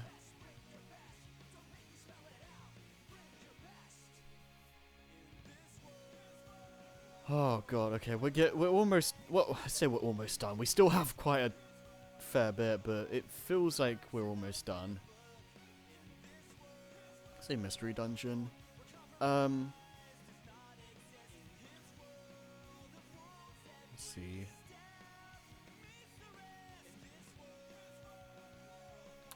Put this around here, because Mystery Dungeon is definitely a game that I enjoyed more as I went through it. I wasn't... it did take a little bit for the gameplay loop to hook me, and I definitely understand why some people aren't super into it. Like, I feel like it's definitely an acquired taste. And it did, again, admittedly, it did take a little while for it to get me. But I had fun with it. The gameplay loop is like, it's simple but weirdly addictive. And I don't think it's something I'd want to play for hours on end, but I think it's a fun time. I think these games are fun for like short bursts. I think I really like the art style of the Mystery Dungeon remake. And yeah, it's a cute series. I definitely understand why there's like such a passionate fan base surrounding it. I know Nova. I know Nova. I know you want me to go back and finish the remake, but isn't like the reason why I cut it off at the point I did is because it seemed like a lot of the stuff I had to do for post game required a lot of grinding, and I haven't really gone back to do any of that. And I feel like that's not stuff that would be the most exciting to watch. Like maybe I'm wrong. I don't know. But I don't know exactly what the post game entails. I don't know how much grinding is necessary, but it definitely felt like I had to do a decent amount of it before I could reasonably get by without getting murdered. So that's might be something. It's probably something I'm gonna have to look into a bit more. We'll see.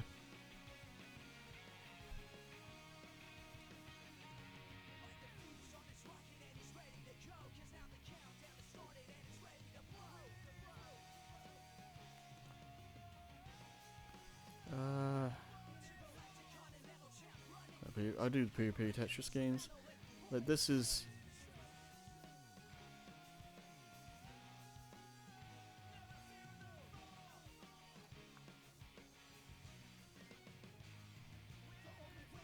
Yeah, PvP Tetris is just fun time.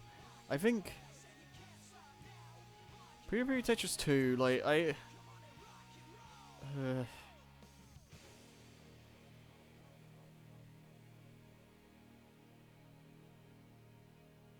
honestly, I'm gonna put it like down here. I think, because PvP Tetris 2 as like a game, as a game, it's definitely better than PvP Tetris 1. The problem is that the story mode just isn't as memorable. Like the PvP Tetris 1 has so many memorable lines and moments during its story, and the second game just doesn't really have that, and that alone just makes the story mode less interesting to play. Because, you know, again, if I were to play either of these just to like play them, I definitely pick the second game. But in terms of just a stream content and a memorable single player, I think the first game did it better personally, which is a shame, but you know. It's fair. You do need at least a few hours of grinding if you want to keep it. Yeah, that's fair.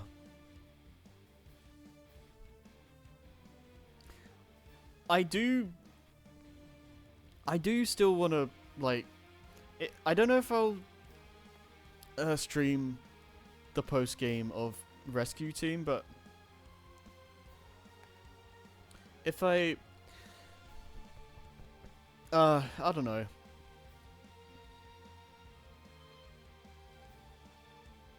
Yeah, I'll have to think about that. I don't really have a straight answer for you right now. I will say this, I do at some point plan to stream Explorers of Sky, because I do have that game just sitting there on my Wii U. So I would like to do that. I know this like a fan favorite, and I know it's like Lewis's favorite game, so at some point I would like to play that. But I'm not gonna promise anything about when that will happen. But yeah.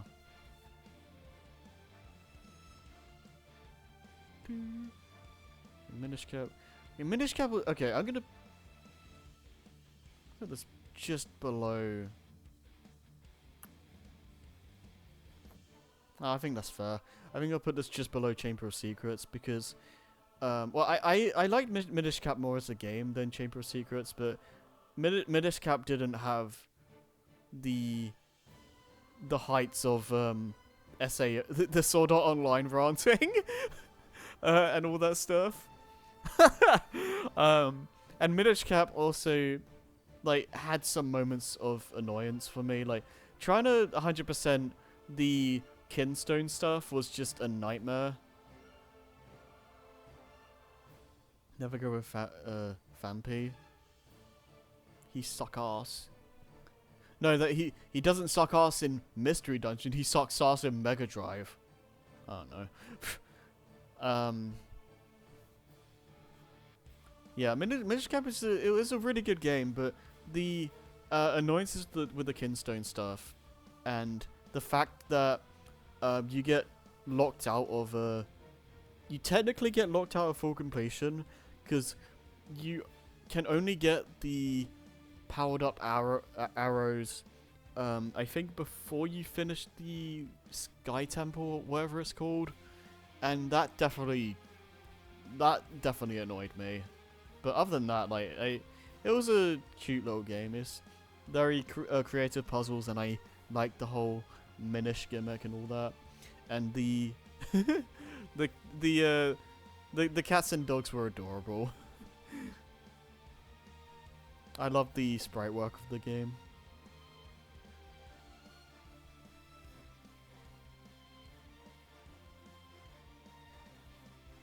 Help me remember Satori. It was very solid, I think. Maybe around here, because I'm very bad at these kinds of games, but there was something fun about it, and I remember, like, I think the extra stage in the game was guess the Toho character that what's her face is thinking of. And I just remember popping off when I got that right, and yeah, that was just fun. Like, it was a different kind of game to stream, and it was fun.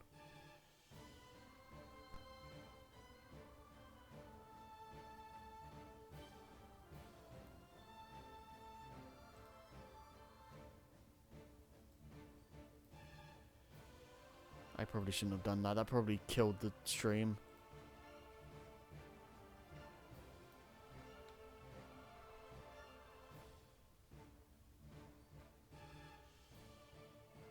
Crap. Crap.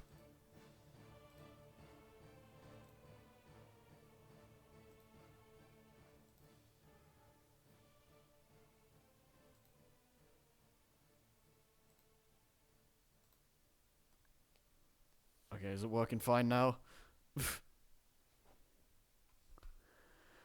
Welcome back, Soph. Oh, you could. Okay, no.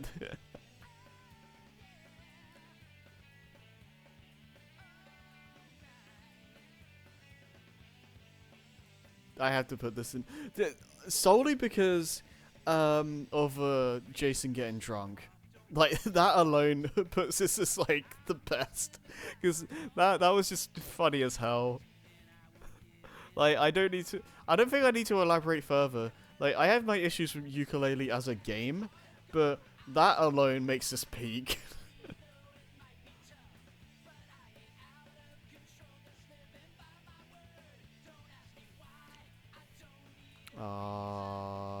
Stairfax Zero. Now what happens?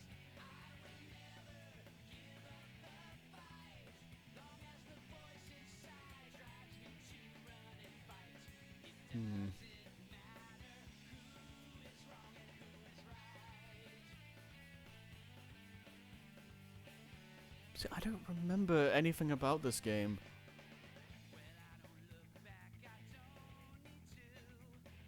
Put it in this. I had fun with it. I do remember enjoying the game. I think when I played it, I said it was my favorite Star Fox game. I don't know if I'd say that now. I need to replay it, but yeah. I don't know if it makes sense. No, probably makes a lot more sense to put it here.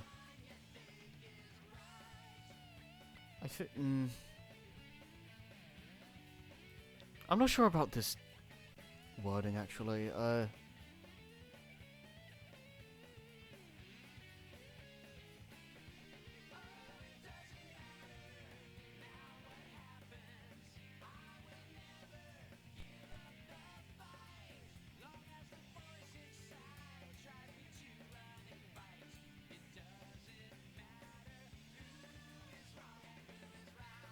I think that might be more accurate.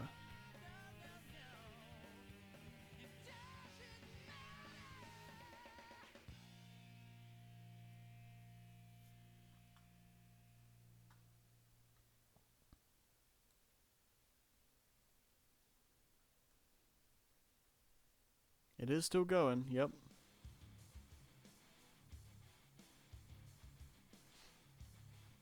In time. See, I barely remember this, playing this game as well. Oof. Are you okay? It wasn't like a big, it wasn't a big scratch, was it?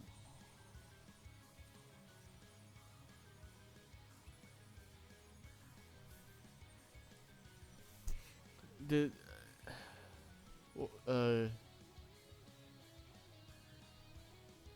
ah.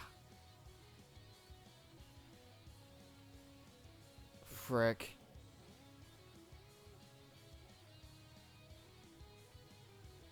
I'm sorry.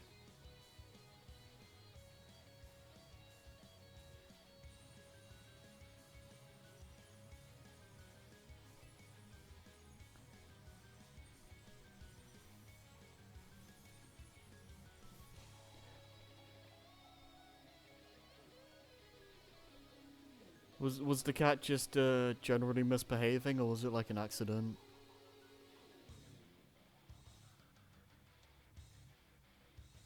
Oh, okay, I see.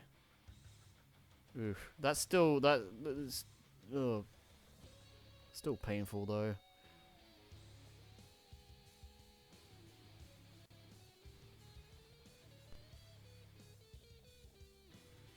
Well, I hope you're okay, cause that's rough. Um.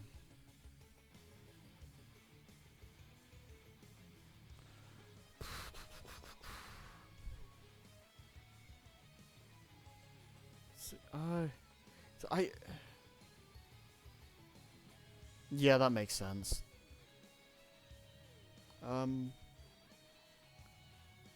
I do remember enjoying Hat in Time a lot. It's been in the back of my mind for a while, but at some point I do want to stream, go back to this game and stream the DLC stuff. I haven't ranked Plants vs Zombies. Did I? I think I forgot to put that in here. Risk of Rain 2, I think.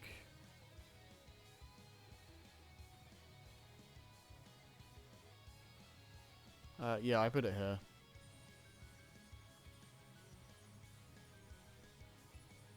Very solid, yeah. Yeah, I was saying it earlier. I probably would put it higher if I put more time into it and I played as more characters. Yeah,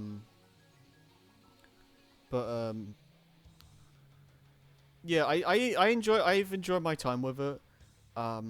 It's I'm not sure if it's the most interesting game to watch, but I thought I said about how it's probably the kind of game that's fun to play while having videos play or like podcasts play in the background kind of thing, because it's definitely the kind of game where if I were to get really into it, I probably would play it a lot. But you know.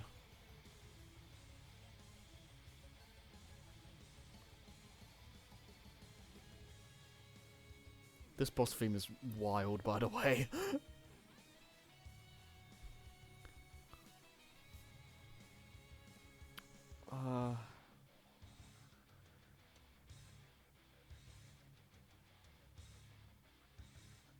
It's kind of at its best in multiplayer with VC. Oh, that's fair. That's fair. I forgot. I forgot. I put the freaking Milky Holmes edit in that Unleashed part. You can tell. You can tell where my hyperfixations were at the time.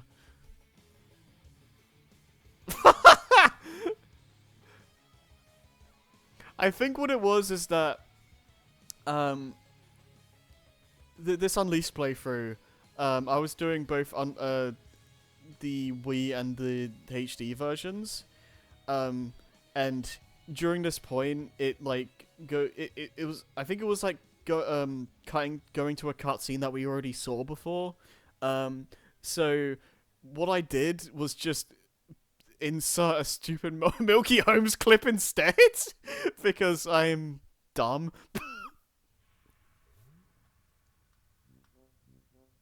Ay ay ay.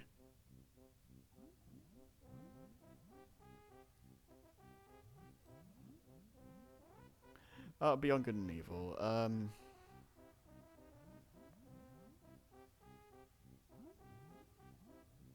Yeah. Duh, I guess. Yeah, Tropical Freeze boss theme is great. Yeah, Beyond Good and Evil. It was. I remember really liking this game. I don't recall too much about the streams though. I know there's like a. Isn't there like a recent remake or like a HD port or something? I did play a HD port of it, but didn't they? There was like an anniversary edition that came out recently. I might give that a try. Maybe I'll stream this again in the future. Or maybe I'll just play it in my own time. Who knows? The games you haven't played. I'm. Yeah, I don't remember what it is either. Um.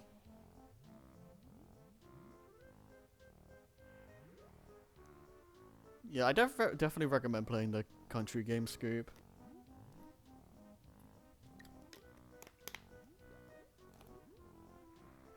I'm gonna use the bathroom again. I'll be back in a minute.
Wait, what were we talking about? That face?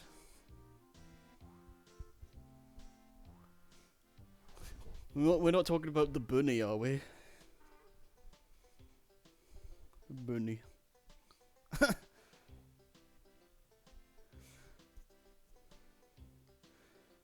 Oh boy. Crash Team Racing Nitro Field. Aw. Bunny! Bunny, bunny, bunny.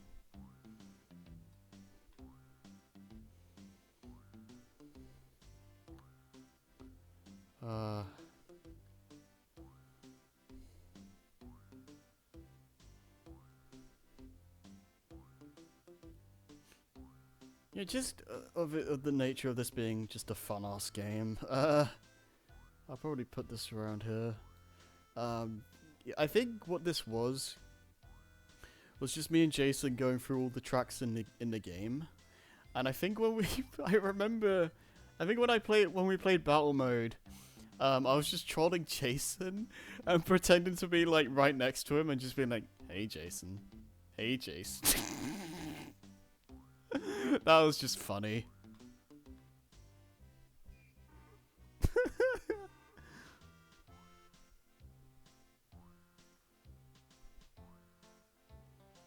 I'll go Crash 4.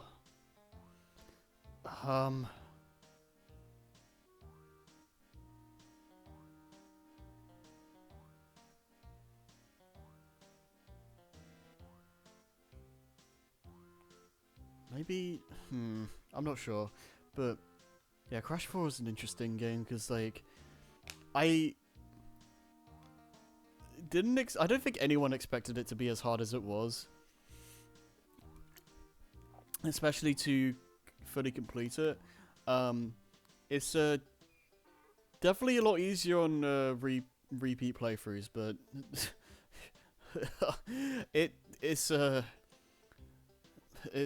yeah. It definitely doesn't pull any punches, that's for sure. I do still feel like they went a little bit overboard with some things, but if I were to complete it now, it would at least be a fairly more comfortable experience now, but I don't know if I ever want to do a full completion run of it again. I don't know. I'm gonna lump 15th and 20th anniversary in the same tier, I think. Yeah, probably low end of this.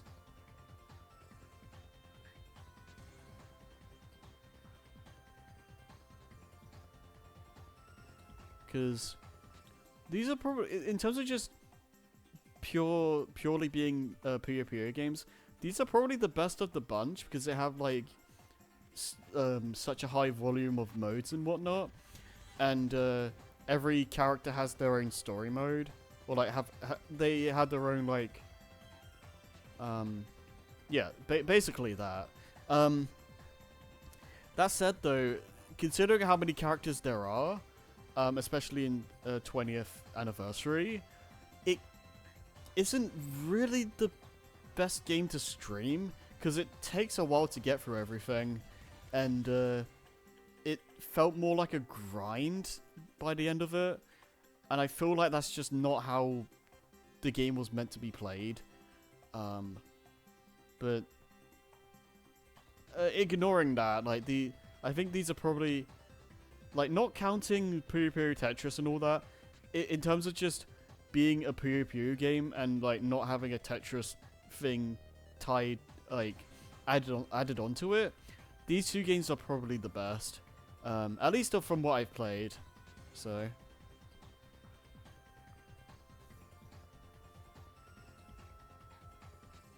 Crash 3 Prototype.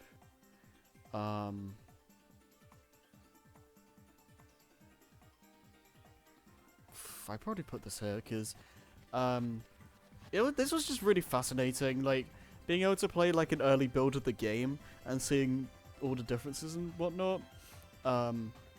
Like I just find seeing early versions of games interesting and like seeing what got changed, what got removed or fixed or and what have you. Like that's why like Ocarina of Time specifically is such a fascinating game to learn about, because like early versions of that game are basically entirely different from the final build, and it just makes you wonder like what the development process was like, because like so many things got adjusted, and yeah, I don't know. I just find that stuff fascinating.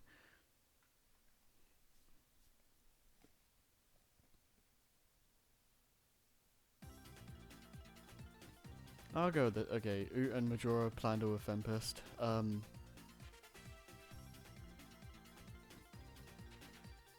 Maybe I put those. I don't know. Like I may. Okay, the problem is that it was very low key.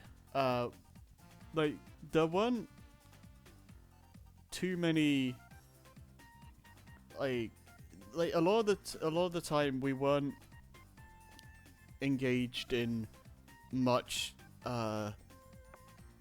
deep conversations or anything like that. It was mostly just me slightly nudging him throughout the seed. Um,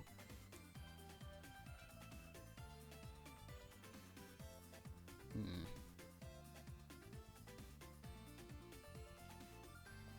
Put above Wario Land, I think. The DKC stuff here is not really in any particular order, by the way. They're all kind of just in the same general, like, tier. Yeah,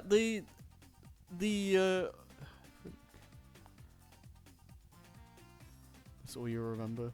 Yeah, no, the thing with those streams is that it was kind of the experience more than anything, because I think I spent like a whole year, like obviously not a whole year straight, but like off and on, I was setting up the Plando seed for Tempest, and it was like really complicated, like trying to think of all the item locations, where things should be, and like making sure like it doesn't break the game or like it doesn't make the seed unplayable. Like that,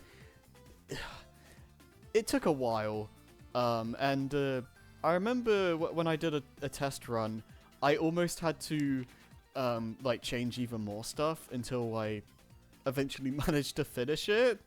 And then, you know, slightly after that, we actually did the run proper. But yeah, just the experience of setting the Plando seed up in the first place was probably the most memorable part for me. It was definitely it was definitely a lot of fun seeing Tempest actually try and figure it out, because considering it was my first Plando seed that I made, it's definitely very messy. I would probably make it a lot differently if I did it again. I don't know if I ever will, because it took a lot out of me to make that one seed, but yeah, it was good. It was just kind of nice and chill. Like I just remember those streams just kind of being nice and relaxing more than anything.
Yeah, I think putting the movie game here is fair. Cause yeah, the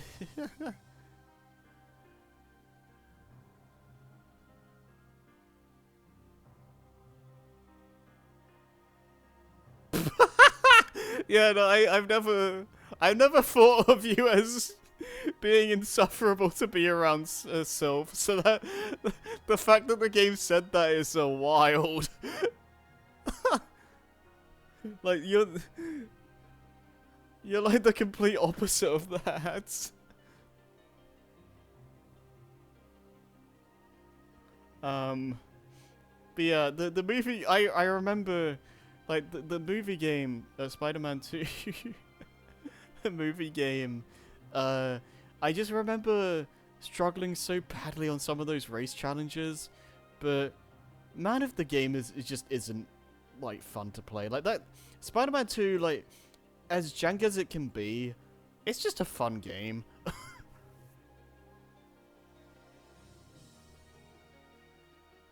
Same as Ultimate Spider-Man. I put this a bit lower than Spidey 2, but I maybe around here. Yeah. I don't like Ultimate Spider-Man as much, but it's still a fun time. I do kind of dig the comic book aesthetic they went for. Let's just get rid of all the... Let's get these here ones out of the way.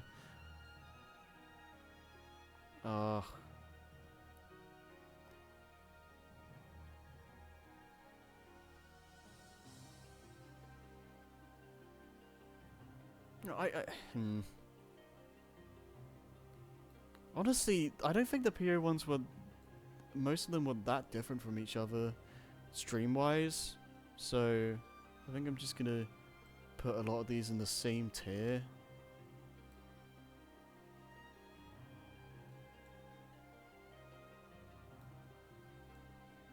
Puyo Puyo Sun and Puyo Puyo 4, I think I'm gonna put a bit higher though, because the story I found the character interactions more entertaining than these other games, so maybe around here.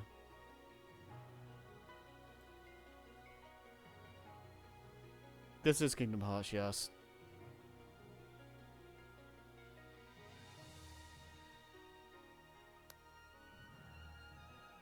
I think... Yeah, it's the final boss theme for KH2.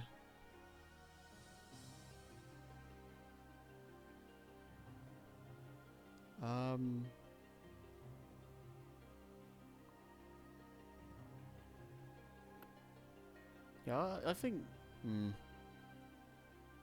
Yeah, it's the same composer, so...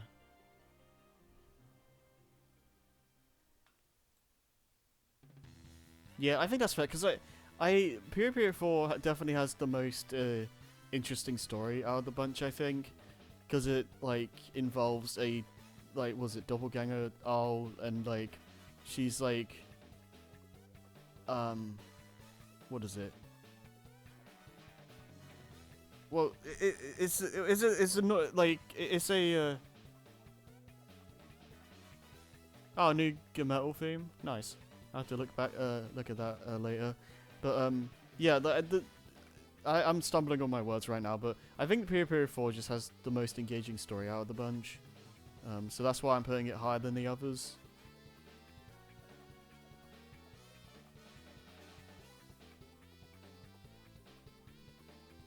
We're very close to the end here. Mario 1 All-Stars. Okay,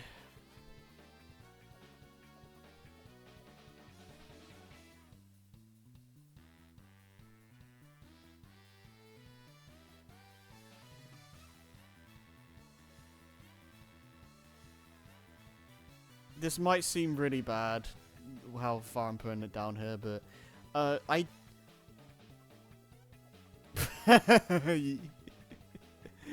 exactly. Okay, my thing with Mario the All-Stars is that it's not my preferred way to play these games, and it's primarily to do with what they changed with the jump. Like visually, I think it's really nice. It's I probably say I like them visually more than the NES games, but the this is for Mario 1 and Lost Levels in particular. What they did is, I don't know how to explain this, but you know how when you hit a block, like usually you'd hit the block and you go straight down, whereas in All Stars, when you do that, you kind of like, you break the block, but you don't go down immediately. You kind of like still jump through where the block was, and it feels very unnatural.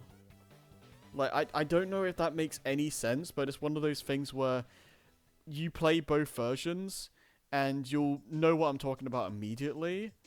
Also, nice death in Mario Galaxy there, that was good. Like, you'll know what I'm talking about immediately, and it just feels kind of awkward. And I'm not a fan of that. Like, like, yeah, it just makes it not my preferred way to play the game.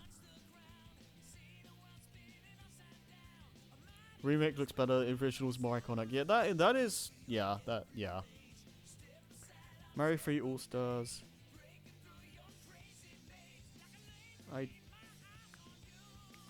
Honestly, just because of the...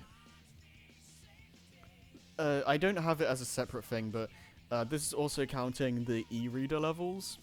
And I think just for that, I'm probably going to put it around here, because, like, Mario 3, like, I suck at the game, but I think it's still really, really good. And the e-reader levels were, like, they were really creative, and I enjoyed going through those, because that was my first time playing... I don't know, it might be from Sonic Heroes, it might be from... I think this music is from Donkey Kong Country. You never know. But yeah, I had fun with this. It was a good time all around. I think if I ever were to play Mario 3 again, I probably would play the GBA version, because I think from what I played, that seemed like to just be the most well-rounded version overall. I don't know what it was, but it felt like I had better control over Mario in that game, or in that version. But that might just be me. I'm not sure.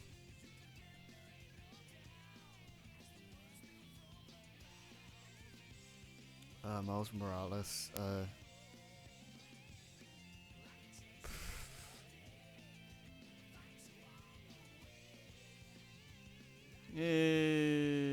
Decently memorable. It was memorable enough, but probably not much higher than that.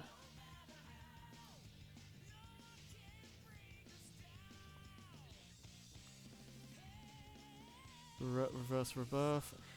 This is the first time I met Maddie, so that alone puts it in solid, I think. But I'll put it just above.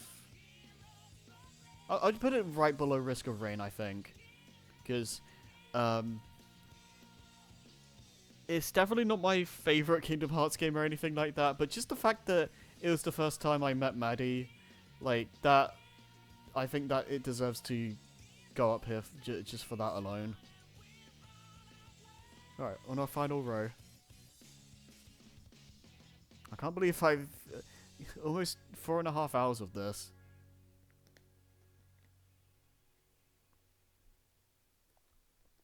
Oh no, I'm not putting any, like, I'm not picking favorites or anything like that. It's a mix of how I feel about the game itself, and also, like, how memorable parts of what happened to the stream are. Like, yeah, I don't know.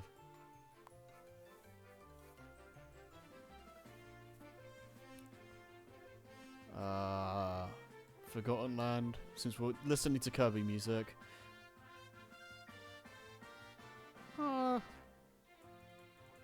Yeah. Put it about there, because I really like Forgotten Land. Very solid game.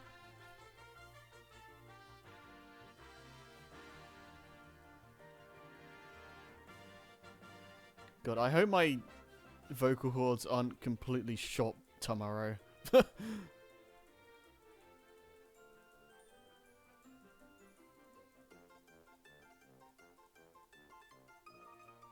See, the thing with this is that I remember doing races with. I used to talk to like my Love Life friends a lot, and that was when we did do a Mania race.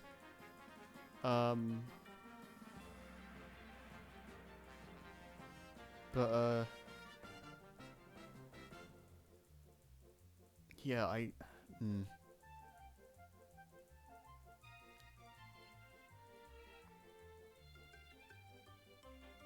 Yeah, I guess I'll put it in solid. Like, I'll put them.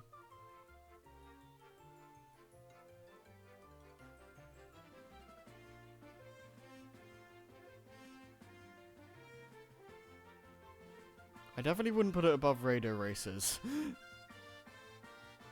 maybe like around here. I think that makes sense. Enter Electro, that was just fine. Radar races, yeah. Yeah, put it like.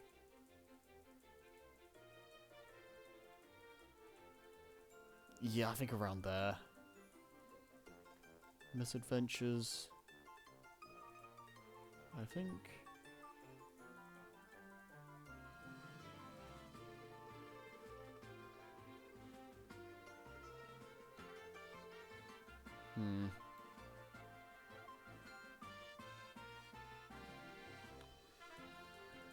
Mario 2 USA All Stars. Kind of rushing through these last few because I kind of just want to wrap this up.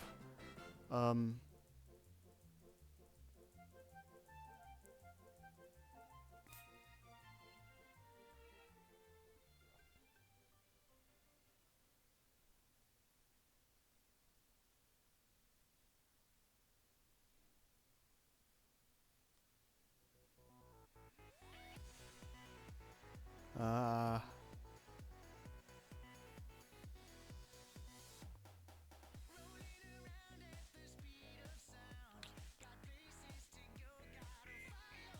guess here. Skyward Sword, I really like Skyward Sword, so I'm going to put it. Maybe not. I'll put it here, near the top of Very Solid. And Spidey Web with Shadows. I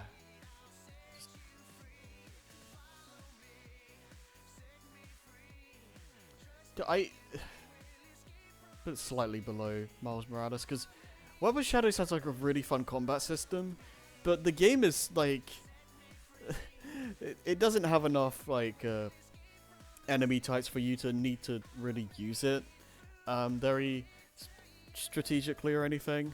Like it's fun to experiment with. Like you can style on enemies like crazy in that game, but it's a little bit too easy for its own good half the time. I don't know. And there's not really much to do.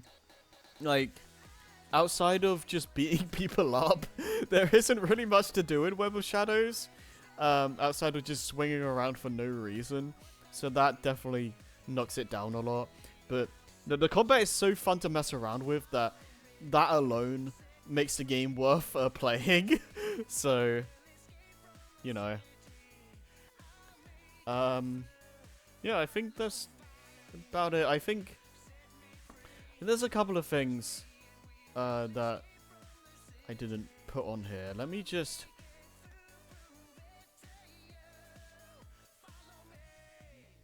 Does anyone remember stuff that wasn't there that need to be added? Because I know one thing.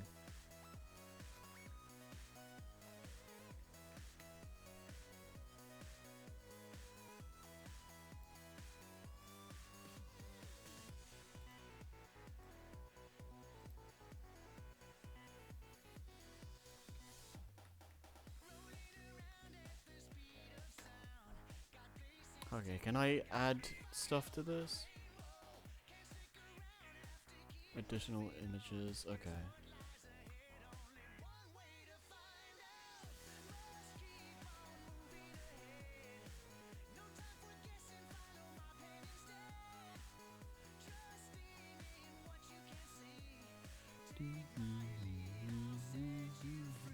Okay, punch out we blindfolded.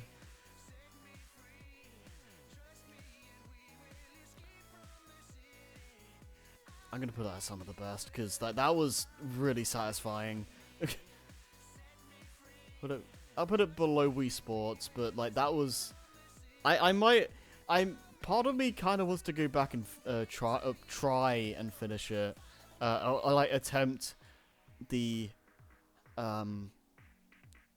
title defense fights, but yeah, that was just, it was really satisfying to just go through Contender at least. So I don't know if I can't think of anything else. That might be it. I don't care what lies ahead. Yeah, boy. So yeah, I don't know if I'm exactly married to this list, but yeah, no, yeah, actually, you know what? I'm gonna put this in absolute best of the best. I think Mario Party deserves to be there.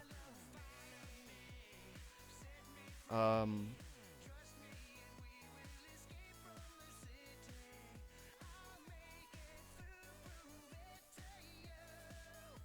just taking another look at this real quick.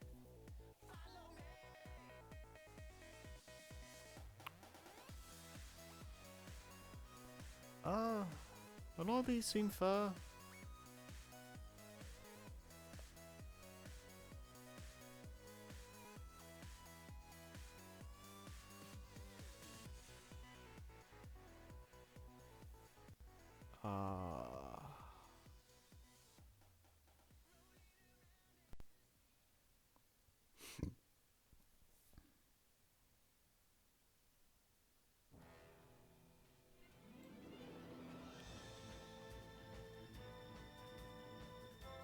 I'm putting this higher. You can't stop me. I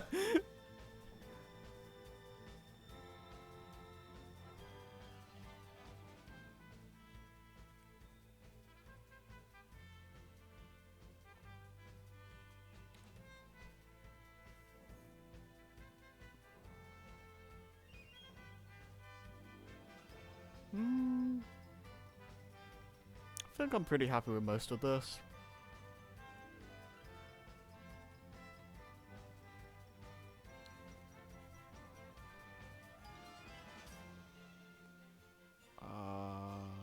Yeah, that's fine. Some of these games I do want to redo. Like, maybe not all of them, but DuckTales and Reister, maybe Bad Fur Day. Those I definitely want to redo someday.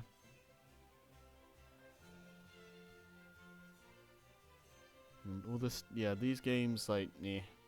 And Media Thread, like that.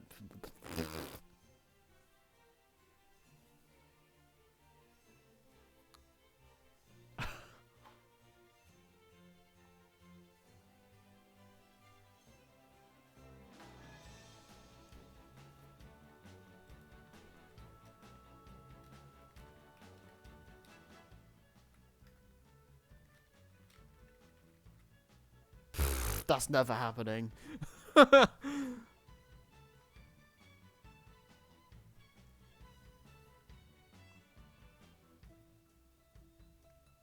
Yeah, I think that's fair. I don't know if there's anything else that needs to be said, but yeah, that was this garbage, I guess. I guess just looking through this really puts into perspective how many things I've streamed over the years. Like, good lord. Because, like, some of these, you have to keep in mind that are also, like, combining, like, a bunch of separate streams together. So, let me see. Yes, stuff like Crash 2, like, the speedrun stuff, that's, like, all the speedruns put together. Like, there are multiple speedruns of those games, obviously, but, you know.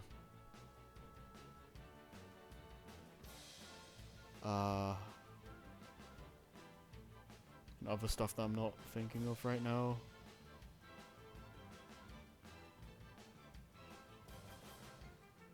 Yeah, I don't know. But that was a fun time going through this. I mean, I was gonna say I didn't expect it to go this long, but honestly, I kind of did. I kind of expected this to go on for hours, so 4.5 hour stream of this, that checks out. So if I missed some random obscure thing that I did in 2017, April 16th at 5 p.m. or some random crap, then oops. But that's like at least a good 99% of what I've done. I'm pretty happy with that. So whatever that's worth, this is how I rank my streams, because I'm a doofus. I don't know. And I don't know, like, I don't remember when I think Complete Saga was like probably the start of when I wanted to do streams more often. I don't remember when I became super serious about doing it. Doing it as frequently as I am now.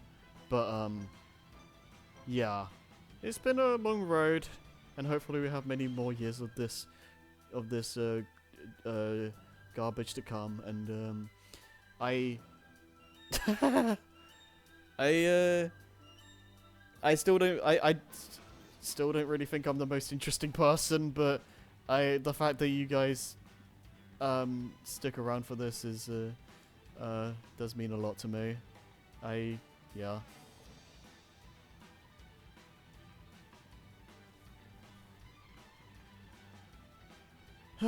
Yeah, I got nothing else. So whatever happens next time happens later. I don't know how to end this really, but I guess late Happy New Year. Hope everyone has a good 2025. And maybe there'll be Dawn of the New World on Friday. Knowing knowing how that game is so like cursed, like something always seems to like pop up, so we don't end up doing it. But maybe we'll continue that game, and maybe next week I'll finally start Return to Dreamland. We'll see, because I actually own the game now, so we can do it whenever. And yeah, hopefully 2025 is the start of a good year. And yeah, see you guys later, I guess.